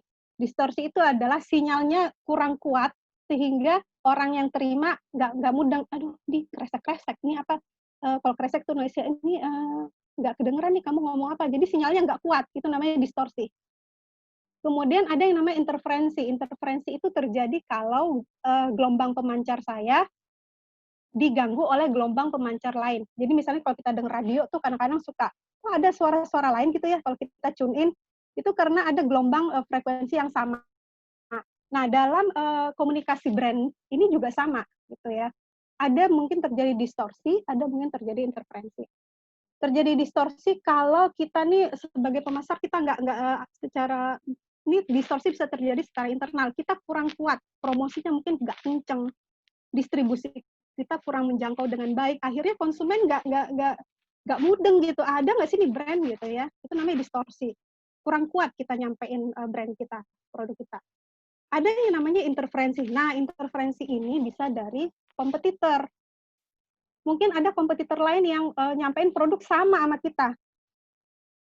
Cara komunikasinya sama, brand influencer-nya sama, produknya sama, akhirnya persepsi konsumen nih, ini saya nggak tahu nih brand ya, kayaknya saya antara misalnya katakanlah Gojek sama Grab ya, misalnya dia sama nih ininya ya, marketing activity-nya. Nggak ada bedanya nih antara Gojek sama Grab ya. Ya udah yang mana aja yang paling murah gitu ya, karena ada interferensi sama nih, nggak bisa dibedain apa sih yang membuat si ending gitu. Nah, itulah di situ perlunya kita melakukan diferensiasi. Kenapa? Biar tidak terjadi interferensi ini. Jadi ada dua hal yang harus kita lakukan. Gimana kita memastikan aktivitas pemasaran kita itu amplitudonya kuat, sinyalnya kuat, sehingga di target audiens ini dapat kita mau ngomong apa sih. Jadi message-nya itu dapat. Dan tidak ada interferensi. Kita punya diferensiasi sehingga konsumen mudeng gitu. Oh, kalau si Gojek ini dia varian produknya lebih banyak daripada Grab ya. Dia ada Go Live gitu ya. Oh, saya kalau mau cari fasilitas seperti itu, go cleaning, bersihin di rumah, saya panggil go clean gitu. Itu adalah bagian dari mendiferensiasikan diri gitu ya. Nah, jadi kalau kita men-setup brand positioning kita dengan diferensiasi yang benar ya, saya katakan yang benar, karena yang tidak benar juga ada. Tidak benar tuh kalau diferensiasi yang kita pilih itu berbeda sama positioning kita. Misalnya kita udah set, saya adalah penyedia jasa transportasi yang memenuhi kebutuhan masyarakat perkotaan yang mobile ya, tapi terus ternyata diferensiasi kita nggak berkaitan sama itu gitu ya. Percuma gitu loh, atau itu bukan diferensiasi kita itu sesuatu yang nggak dicari oleh konsumennya gitu. Nah, kalau diferensiasi yang benar itu akan membuat kita stands above the crowd, di luar cuman ngomongin pricing. Tadi benar juga Pak Yosi nyinggung ya soal pricing gitu ya. Kalau kita terjebak tanpa diferensiasi yang benar, akhirnya kita cuman bersaing dengan harga aja gitu. Sebenarnya kan kalau bisnis itu kita ada dua strateginya ya, cost leadership atau diferensiasi. Cost leadership ini di mana kita udah terjebak, di mana kita di pasar ini kita cuma berusaha nawarin yang lebih murah dari kompetitor. Kita nggak berpikir soal bagaimana melakukan diferensiasi ya, sehingga mungkin margin kita yang kena gitu. Itu long termnya brand equity kita jadi nggak bagus ya. Kalau diferensiasi kita berfokus pada value addition tadi. Apa sih yang benar-benar valuable buat konsumen? Nah, ini bagian keduanya nih, bagaimana sih kita membuat valuable differentiation. Saya selalu bilang valuable differentiation, karena bikin diferensiasi ini nggak sekedar berbeda. Yang bagus nih mungkin contohnya saya lihat kalau di pasar retail cafe kayak Starbucks gitu ya. Starbucks ini terkenal brandnya kuat, brandingnya bagus ya. Dia itu konsisten. Dia di semua negara sekarang selalu ada, dan saya lihat semua image yang dia tampilkan di tiap store-nya, aplikasi mobile-nya itu sama gitu ya.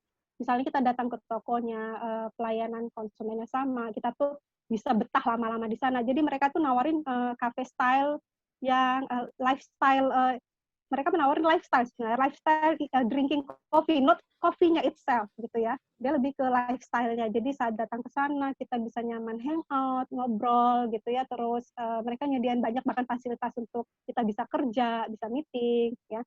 Nah, itu cara salah satu misalnya Starbucks bisa bertahan gitu, dan dia jelas positioningnya dan apa yang membedakan dia dari kompetitor yang lain. Nah, kemudian ya ada kayak Nespresso, ya Nespresso ini baru datang. Nespresso sebenarnya dia adalah produsen mesin kopi ya.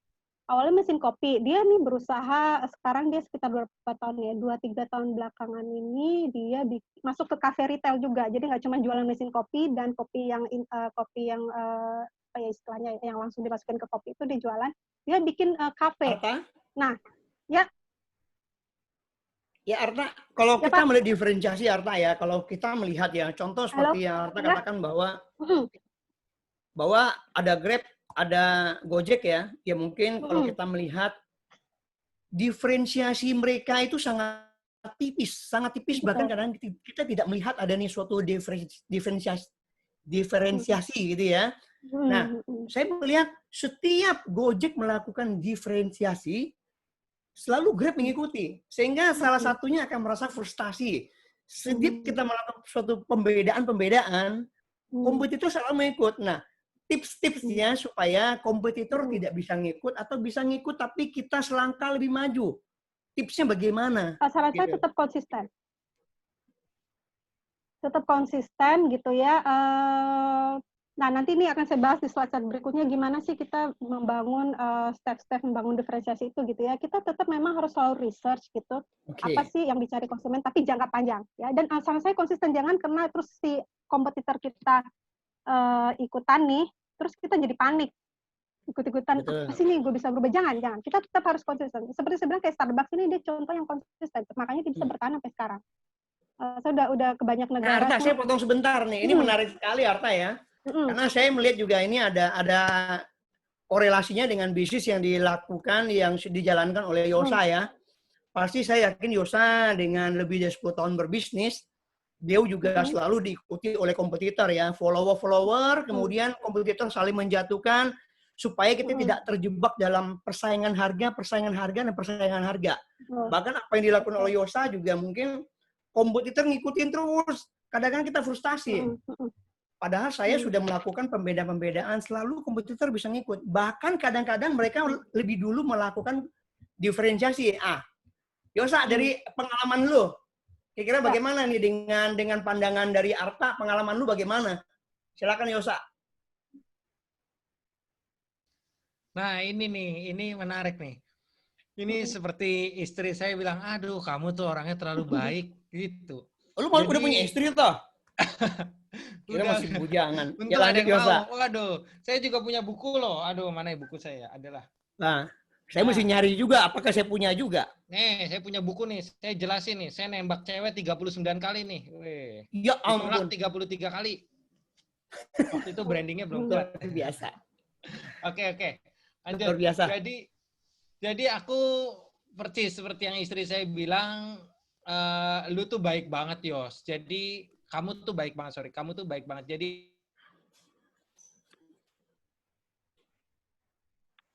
teman-teman pengusaha bawang per hari ini, saya tuh udah catat sekitar 12 pengusaha bawang goreng yang saya berikan informasi tentang industri bawang. Jadi 12 orangnya ini adalah tanda kutip saya bilangnya sebetulnya bukan kompetitor lah. Kita mau sama-sama cari nasi. Bareng. Nah, jadi aduh, saya nggak usah sebut merek lah. Sekarang saya aja jadi mentornya dia. Caranya nawarin ke hotel gimana. Dia minta template-nya aja saya kasih. Template-nya, surat pembukanya, sampai dia bilang, waduh, Pak Yosa, saya sekarang takjub banget ya. Sekarang Pak Yosa kirim-kirim sampel juga.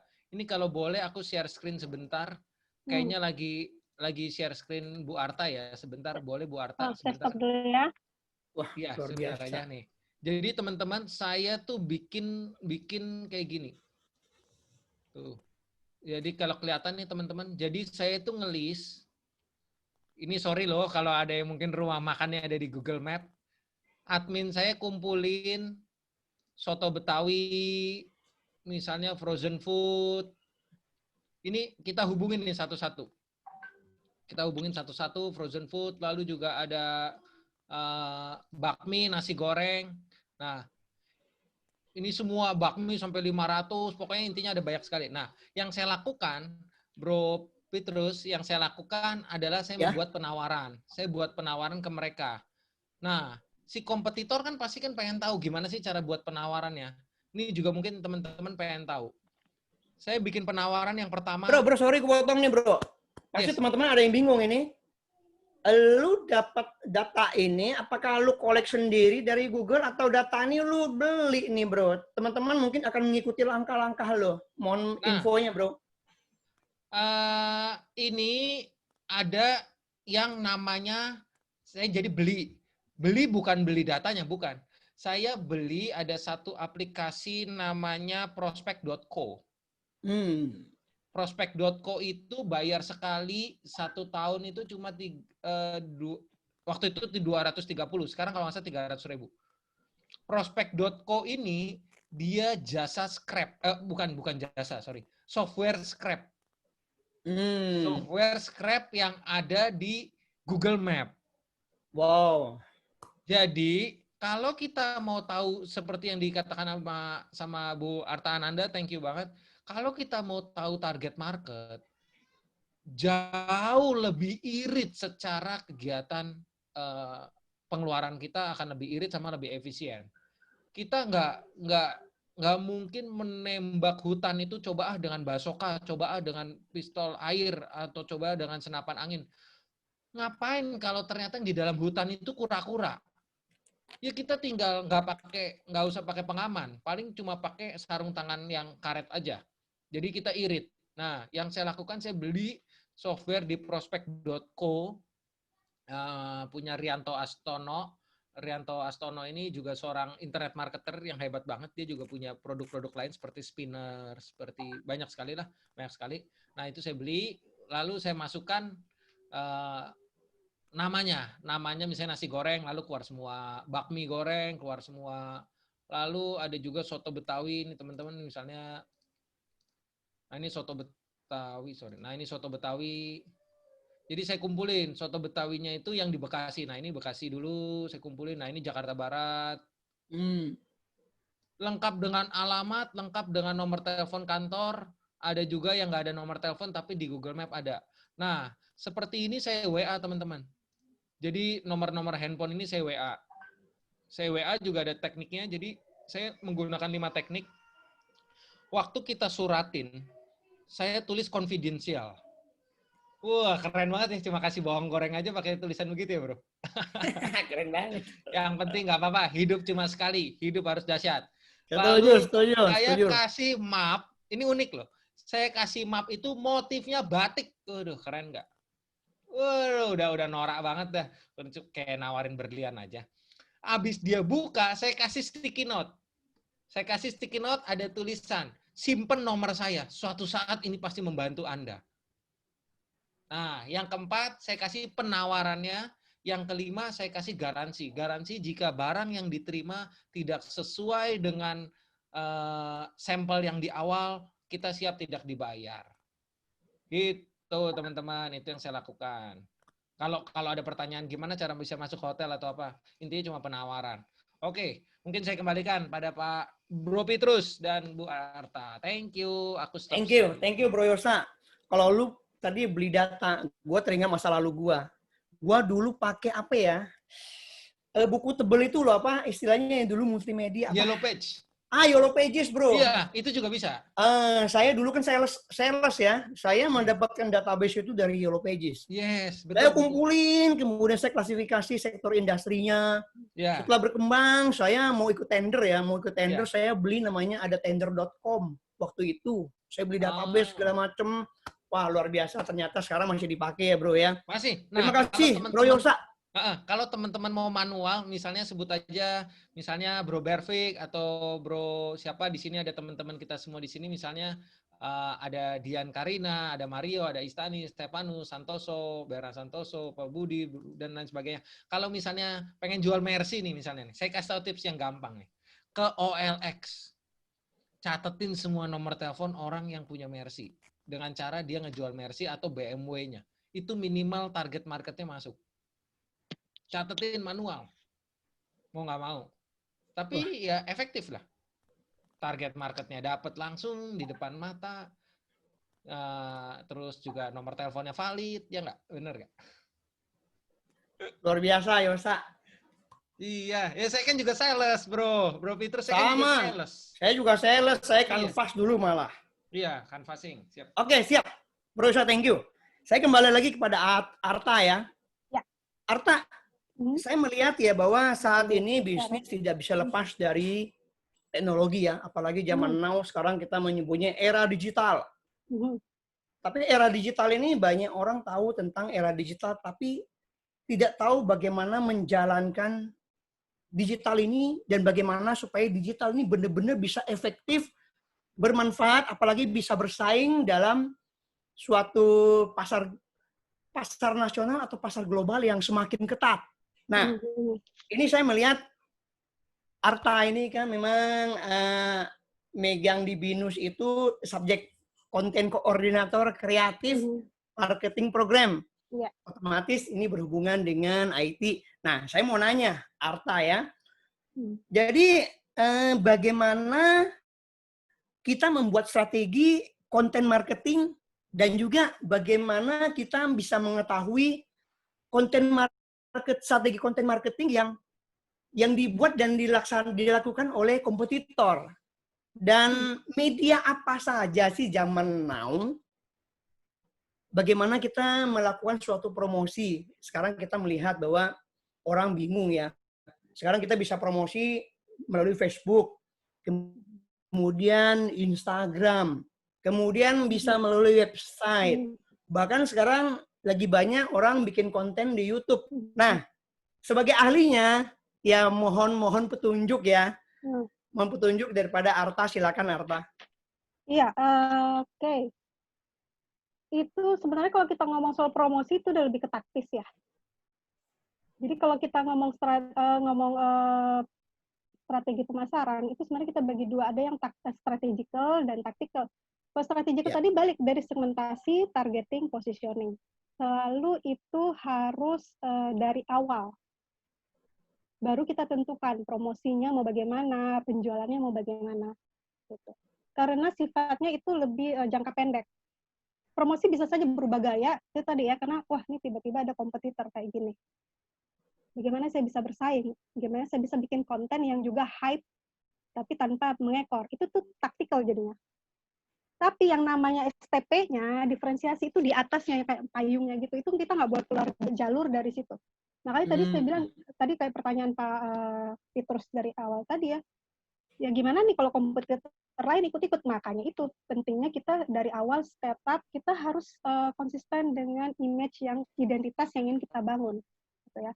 Dan sebagai pengekor, gitu ya, katakanlah ada yang ikut-ikutan ya, karena lihat sini diferensiasi ini kita jadi ikutan, gitu ya. Saran saya sih kita juga kalau ngambil diferensiasi jangan sekedar ikut-ikutan. Mungkin saya balik lagi contohnya kasus retail cafe ini kan suatu market yang juga padat banget ya, sekarang di Indonesia juga lagi booming gitu ya.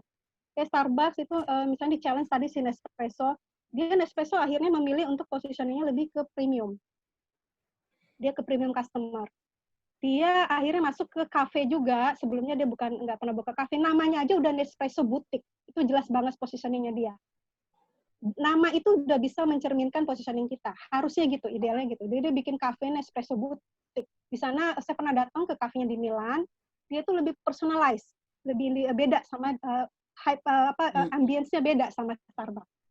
Saran saya gitu, kalau nyari yang diferensiasi itu, kita yang memang bakal long lasting. Ya, kita jangan sekedar jadi pengekor. Ini misalnya ya, soalnya gini, kalau kita bicara soal memenangkan kompetisi sekarang, bukan sekedar kita jadi nomor satu.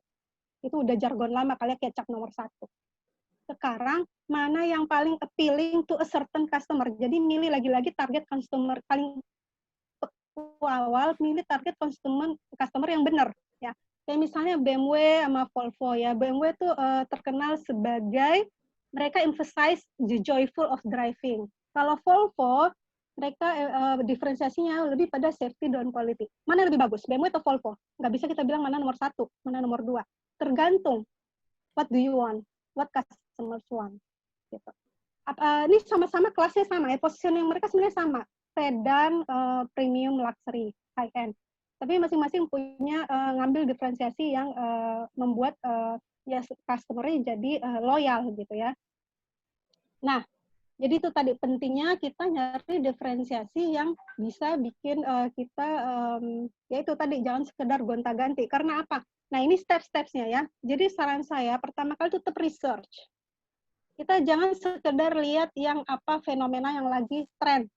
Harus dibedakan antara tren sama fad ya. Nanti saya bahas juga tren sama fad. Kita lihat misalnya katakanlah minuman boba nih booming lagi di mana-mana, bubble tea gitu ya, di mana-mana orang beli bikin tuh bubble tea ya segala macam.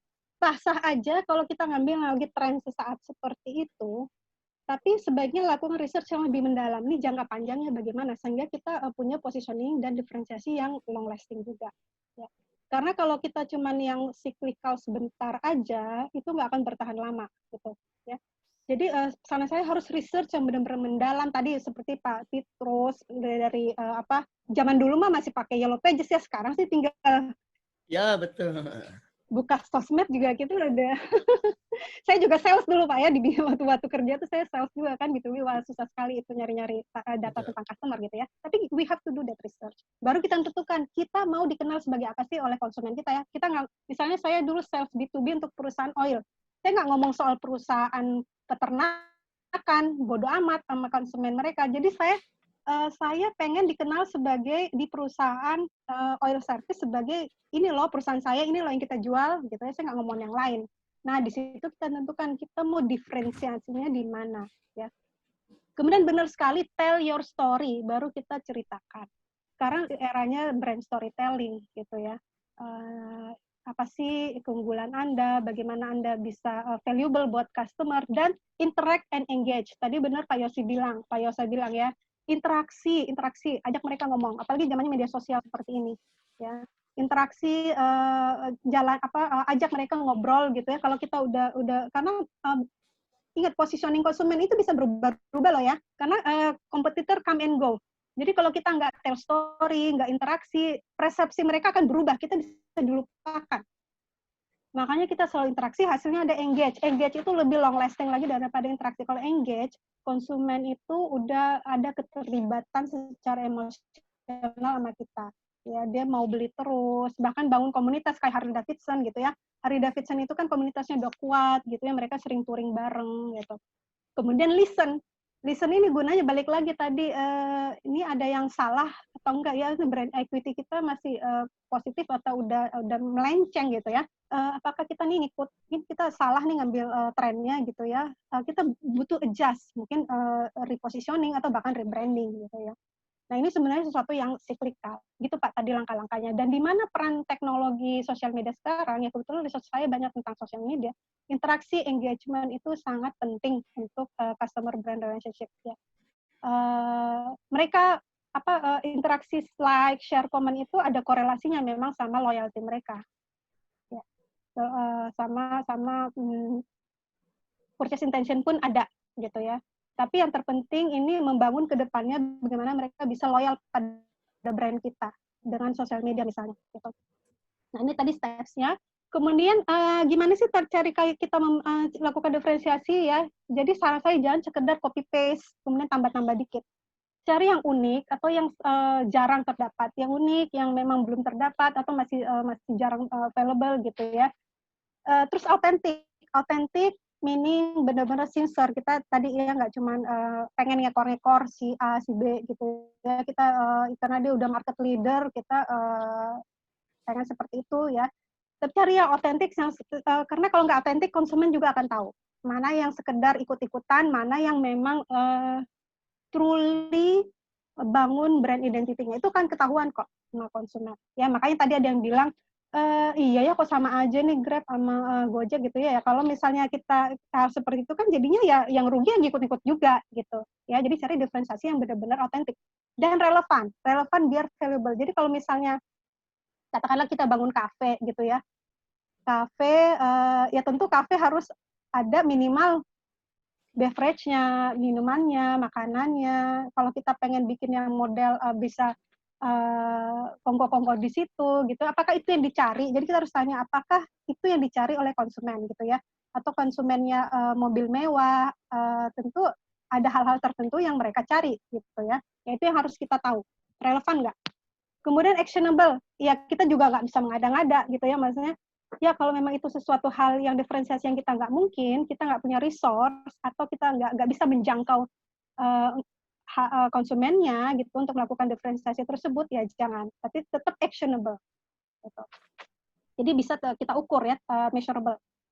Nah, apa yang harus kita pilih untuk menjadi different? Ada 4 hal utama. Brand elements. Brand elements itu kayak simbolnya, logonya, warnanya, dan segala hal yang kita pengen asosiasikan gitu. Misalnya siapa yang pakai, ya, influencernya siapa yang bisa jadi influencer, ya, nilai-nilai seperti apa.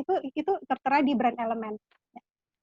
Ya seperti tadi ya, Yosa juga udah bilang gitu ya, kalau ada konsumen pakai stamp brandnya itu, ya itulah brand elemennya udah kuat, brand equity-nya udah kuat, itu bisa jadi pembeda kita. Gitu ya. Barang-barang mewah misalnya, brand-brand mewah itu banyak, bahkan sekedar simbol Hermes-nya, Chanel-nya itu sendiri udah suatu hal yang terjual, yang menjadi diferensiasi. Orang tahu nih logonya LV seperti apa. Ada orang niru pun kita tahu gitu loh. I don't want to buy that kalau memang konsumennya memang udah loyal sama si LV misalnya. Kalau logonya ada yang ikut-ikut gitu ya. Marketing mix, produk ya, produk, distribusi, apalagi komunikasi, dan juga service. Service juga penting ya. Service bisa jadi additional value. Katakanlah kita cuma jualan sayur atau toko kelontong ya. Kayak misalnya nih sekarang ada pernah di-share seorang peserta UMKM waktu itu di training ya, dia bilang dia nambahin jasa antar barang ya, sesuatu yang saat itu untuk pedagang-pedagang kelontong dia belum banyak dilakukan ya. Dia sampai mendeliver langsung kalau ada ibu melahirkan misalnya. Ya, dia sampai anterin ke rumah sakit. Nah, itu bisa jadi hal-hal pembeda. Jadi jasa juga penting untuk bisa menjadi faktor pembeda. Dan sekarang yang sangat makin relevan adalah customer experience sebenarnya. Apalagi dengan era digital dan social media ini. Customer experience itu sangat ada positif feeling gitu ya, ada emosi yang kuat. Dan customer brand relationship tadi terus interact, engage, itu adalah faktor pembeda juga ya. Jadi diferensiasi nggak cuma dalam pengertian produknya kita berbeda gitu ya, tapi ada banyak hal berkaitan, bahkan bisa mix dari semua elemen ini gitu. Oke. Nah, tadi saya mau soal sama tren tadi ya, hati-hati dengan, jadi kalau kita lihat apa yang kita pengen berbeda gitu ya, atau apa jangka panjang ya. Ini contohnya lagi tren healthy diet ya. Ini ada yang bikin report nih. Selama dikenal istilah healthy diet itu ya, ternyata ada banyak macam-macam, low carb diet, cigarette diet lah ya. Saya nggak tahu semua nih bahkan ya, kayak batch soup diet ya. Nah, ini adalah yang pendek-pendek ini sebenarnya ada fat. Nah, kita jangan terjebak sama fat. Bisa-bisa aja kita manfaatkan momentum fat ini, tapi ingat ya, kita jangka panjangnya pengen ikutin tren healthy diet. Nah, di situ kita pengen berbeda ya. Kalau misalnya sekarang tadi saya bilang contoh boba, semua bikin bubble tea, boba aja gitu ya. Tapi ingat, sebenarnya Anda tuh pengen dikenal jangka panjangnya seperti apa. Nah, jadi hati-hati kita memilih kalau berdasarkan tren ini ya. Nah, ini saya contoh beberapa nih ya, ini ada yang menarik nih berkaitan dengan sosial media juga nih, tadi sempat disinggung Pak Petrus ya. Ada mungkin nggak tahu, ada udah nonton film Tilik belum nih di YouTube nih dia. Dia ini dalam 1 minggu, film pendek cuma 30 menit, dalam 1 minggu ditonton sekitar 16 juta penonton. Film yang sebenarnya simple ya, kalau kita nonton ya, iya Pak Martinus udah nonton di Bumi Nyinyir.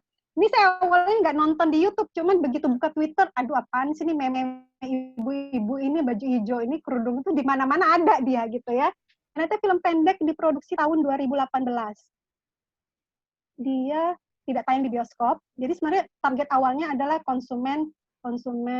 target awalnya adalah festival katanya, kata sutradaranya. Kemudian mereka memutuskan untuk dipasarkan lewat sosial media juga gitu ya. Ternyata di booming. Kalau baca komennya, kenapa sih dia bisa booming seperti ini, viral ya? karena dia relevan kata komen-komennya itu ya. Ini dia tentang sosial media juga nih kebetulan, tentang sosial media, ibu-ibu yang kena hoax gitu. Itu sesuatu yang dekat ke kita terutama saat ini.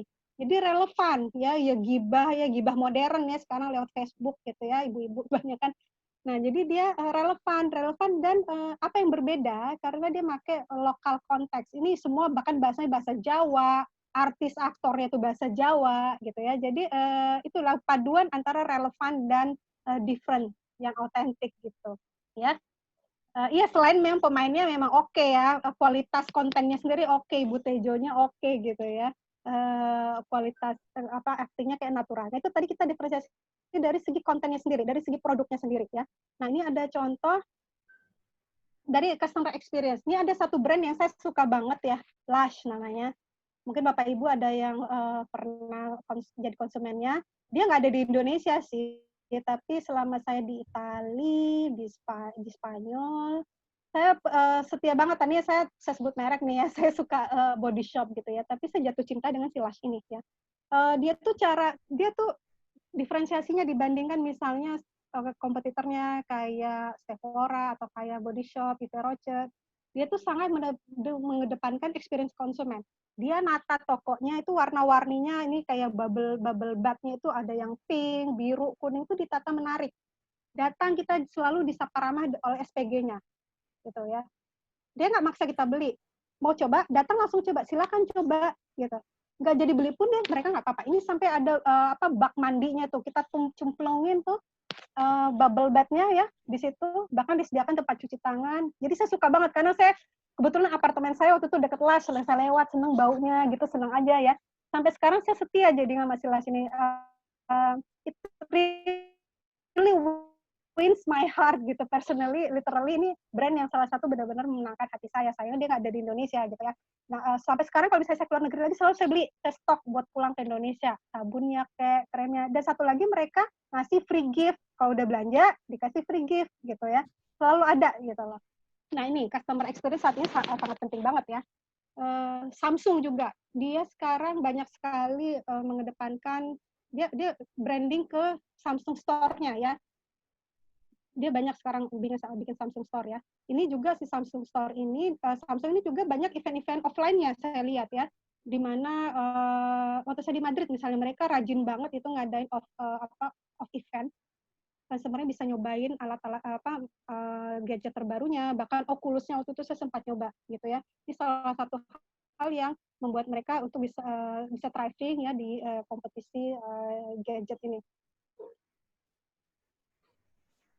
Nah, itu sih beberapa hal ya, mungkin ya kita bisa diskusi habis ini, cuma saya mengingatkan ya, it is true ya gitu, produk itu sesuatu yang buatan factory. Tapi kalau brand itu ada sesuatu yang dibeli sebenarnya oleh customer. Produk bisa aja di-copy, brand is unique gitu. Kalau produk itu bisa quickly outdated, successful brand is timeless. Itu rumusnya sih untuk mensummarikan mengenai branding dan positioning kita termasuk diferensiasi. Oke, dari saya sekian Bapak Ibu. Ya kalau ada pertanyaan mungkin ya. Terima kasih. Terima kasih Arta. Ya. Terima kasih luar biasa penjelasannya yang cukup detail ya. Saya yakin sih teman-teman harusnya sudah mengerti. Nah, Arta, ini ada dua pertanyaan yang dari teman-teman yang akan saya bacakan. Yang pertama, pertanyaan dari teman kita Adrian Istani. Pertanyaannya adalah, apa ada tips agar sebuah brand tidak sekedar propose value, tapi juga involve more position emotion? Silakan Arta bantu untuk menjawab. Ya, itu tadi ya, tell your story. Brand storytelling itu penting. Kalau kita bikin konten di media sosial, jangan cuma sekedar konten. Itu saya lihat banyak kelemahannya, terutama untuk yang UMKM ya. Mereka cuma sekedar posting ya fotonya aja gitu ya. Apalagi yang ini kakak ada produk baru gitu. But tell your story. Apa sih nih value-value Anda gitu loh. Kenapa misalnya tadi si Lush ya, dia ceritanya jelas banget. Mereka tuh sangat environmentally conscious, ethical buying. Itu datang ke tokonya aja tuh kelihatan banget gitu. Jangan monoton terus ya Arta ya. Iya, jangan fokus pada marketing mix aja 4P gitu ya, tapi relationship-nya dibangun gitu. Tell your story itu penting banget sekarang, apalagi di zaman era sosial media. Gitu. Baik, terima kasih Itu, jawabannya buat Adrian Istani. Demikian jawaban dari Arta. Kemudian Arta ada pertanyaan yang kedua ya. Pertanyaan kedua dari teman kita Jonathan Aditya. Pertanyaannya adalah, bagaimana tips survei market agar bisa dapat area yang masih blue ocean? Konsep apa saja yang bisa digunakan? Silakan Arta. Wah, berat ya. Jadi saran saya memang research ya, mau kita riset gitu ya. Kita harus bisa manfaatkan data-data media sosial misalnya ya, big data gitu ya. Atau yang dilakukan Yosa tadi ya, ya mungkin kita bisa bekerja sama dengan third party seperti itu gitu ya. Tapi yang penting identifikasi dulu, ini needs-nya apa gitu. Jangan pikirkan dari produknya dulu. Kita pengen jual produknya enggak ya. Apa sih yang bisa memenuhi kebutuhan suatu kelompok gitu. Kalau misalnya saya lihat Gojek misalnya gitu kan ya, mungkin awalnya karena dia melihat di Jakarta ini masih banyak kebutuhan akan transportasi ya yang fleksibel, yang mobile gitu, yang cepat. Tapi memang belum bisa dipenuhi seperti itu. Nah, jadi cari dulu, jangan sekedar cari konsumennya apa gitu ya. Needs-nya itu yang belum dipenuhi di mana? Karena saya sih seperti itu.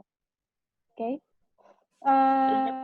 Ya, jadi betul kita nggak cuma meraba-raba jadinya ya. Karena kalau kayak gitu, kadang-kadang kita fokus sama customer yang cuma niche aja, yang spesifik banget segmennya, itu bisa lebih menguntungkan jadinya. Gitu ya. Itu banyak dilakukan oleh brand-brand luxury misalnya.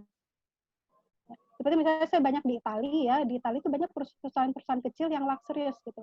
Mereka memang segmennya kecil, ya. Segmennya kecil, tapi mereka bisa bertahan panjang. Dengan mengedepankan, mereka selalu fokus sama value-value mereka yang tercermin dalam positioning-nya. Gitu, Pak. Ya, mudah-mudahan menjawab ya, atau dia ditanyakan lagi. Oke, baik. Terima kasih Arta, jawaban yang luar biasa. Nah, ini saya juga mau menanyakan pada Yosa yang sudah pengalaman bisnis demikian lama ya. Mungkin Yosa mau nambahkan kedua pertanyaan tadi dari sisi praktisi ataupun entrepreneurship. Silakan Yosa. Sorry bro. Udah. Ya. Oke, siap. Thank you Bu Arta, thank you juga moderator kita Pak Petrus.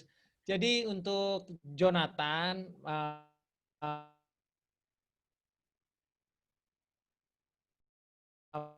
menurut saya pribadi, gimana ya? Saya belajar the best marketer dan salesman in the world.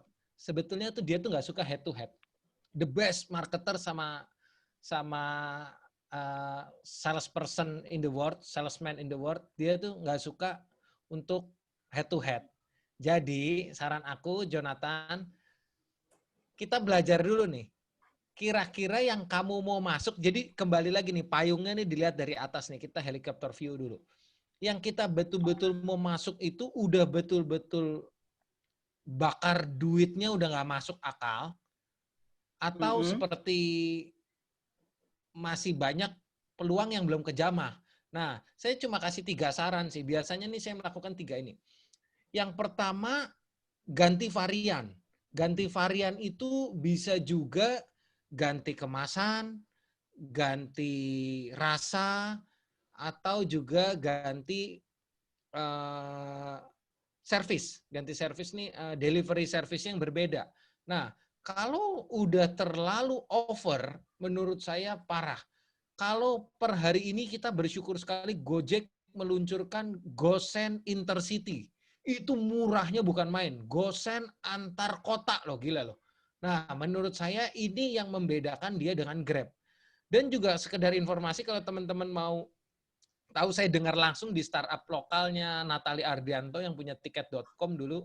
Dia pernah mengatakan bahwa ada satu orang dari Gojek, dia pernah bilang, Gojek itu nggak untung dari go ride-nya, go-karnya. Sedangkan dia untung dari GoFood-nya. Nah, tapi sekarang menurut saya pribadi, dia jadi jauh lebih untung lagi dengan ada Intercity. Intercity ini. Karena apa teman-teman? Karena dia pemakaian user drivernya jadi sangat-sangat efisiensi. Maksudnya apa? Gini, teman-teman siapa yang di sini pernah belanja pakai antar aja? Yuk jujur yuk. Siapa yang pernah belanja di Tokopedia pakai antar aja? Wow. Siapa? Jujur yuk. Yuk komen yuk, Saya. komen. Nah, Siapa? Saya pernah. Mantep. Tahu nggak, Bro Petrus, kalau antar aja tuh punya Tokopedia? Baru tahu saya, thank you informasinya, Bro. Iya, punya Williamnya sendiri. Punya William bareng sama Pak Teddy Perahmat, sama satu lagi Sendong Expedition dari China. Dia bertiga joinan. Nah, itu udah enak banget tuh. Dia yang punya marketplace-nya, dia yang tahu alur-alur distribusi mana yang paling banyak. Nah, jadi dia masuk di cerah itu udah menang start. Nah, sekarang kembali lagi ke pertanyaannya Jonathan. Kalau mau masuk market itu, kita udah siap belum dengan potensi market yang kita bisa ambil? Takutnya gawatnya itu, kita benar-benar ngelihatnya itu tanpa research. Kalau bahasanya Bu Arta, thank you banget tadi, research. Research itu paling penting menurut saya. Nah, satu lagi kalau mau benar-benar, ini nggak tahu ya, ini off-nya black atau enggak, saya nggak tahu. Ajak kenalan di kompetitor kita. Ini yang dilakukan oleh teman saya juga, sadis juga sih. Teman saya di SCBD melakukan hal ini. Waktu itu saya juga melakukan, tapi nggak sampai kayak begini. Jadi yang saya pelajarin ada namanya website tektokaja.com, tektokaja.id kalau nggak salah. Jadi saya itu belajar ini dari sales salah satu minuman yang cukup nasional brand. Yang dilakukan perusahaan ini adalah membajak karyawan, membajak karyawan salesnya. Yang terjadi salesnya pun juga market share-nya keambil gara-gara database-nya sangat keambil ya, sangat penting ya. Jadi teman-teman sekedar informasi aja, sebetulnya cara paling cepat untuk ngambil market share sebetulnya ngambil tenaga salesnya. Tenaga salesnya yang digaji 1,5 atau 2 kali sekian bulan pertama dengan market share yang dijanjikan bisa berapa untuk di-achieve. Itu salah satu yang menurut saya rada black sih. Tapi saya juga ada belajar beberapa dari karyawan TikTok aja. TikTok aja itu juga melakukan, kalau dia itu namanya marketplace party. Marketplace party, jadi kita kalau ulang tahun pernikahan, pengen cari singer, pengen cari event organizer atau event party organizer, nah ke TikTok aja. Nah, saya kebetulan ada beberapa masukan juga dari karyawan TikTok aja itu. Jadi kadang-kadang kalau kita pengen masuk ke market itu, paling bagus kan sebetulnya kita di dalamnya perusahaan itu sendiri. Karena kita bisa tahu nih, jangan sampai salah loh teman-teman loh. Kalau kita udah siapin budget nih misalnya buat bakar duit, ternyata si lawan kitanya pun juga udah siapin 2 langkah ke depan. Itu kan bahaya. Nah, makanya saya bilang lebih bagus jangan head to head. Lebih bagus saran saya ada 2. Satu ke BPS, Badan Pusat Statistik, satu lagi beli majalah SWA. Majalah SWA, majalah marketing mix sama ada 3 sama ke BPS. Untuk ngelihat apa? Untuk ngelihat penyerapan sama data penjualan mereka. Nah, setelah itu baru kita bisa lihat potensi yang bisa kita garap, sisa marketplace, sisa market share, sisa kue-kue yang masih bisa kita garap. Kalau memang nggak memungkinkan teman-teman, saya lebih setuju teman-teman juara di daerah daripada juara di Jakarta tapi nggak bisa. Mendingan juara di daerah daripada nggak bisa juara di Jakarta atau kota besar. Itu sih saran aku sih. Semoga membantu teman-teman. Terima kasih Bro Yosa, luar biasa. Ini masukan dari Bro Yosa, kemudian juga pandangan dari Arta. Sekalian juga menutup acara ini karena waktu yang sangat terbatas. Saya yakin juga dari teman-teman Bro Yosa, Arta tidak akan bisa selesai kalau kita mau bahas 1 hari. Ya, thank you Brad. terima kasih juga kepada teman-teman semua yang sudah hadir dan berpartisipasi. Nah, sebelum kita tutup, saya kembalikan kepada Bro Matius ya, sebagai yang punya acara ini. Saya moderator Petrus unjuk diri. Thank you very much.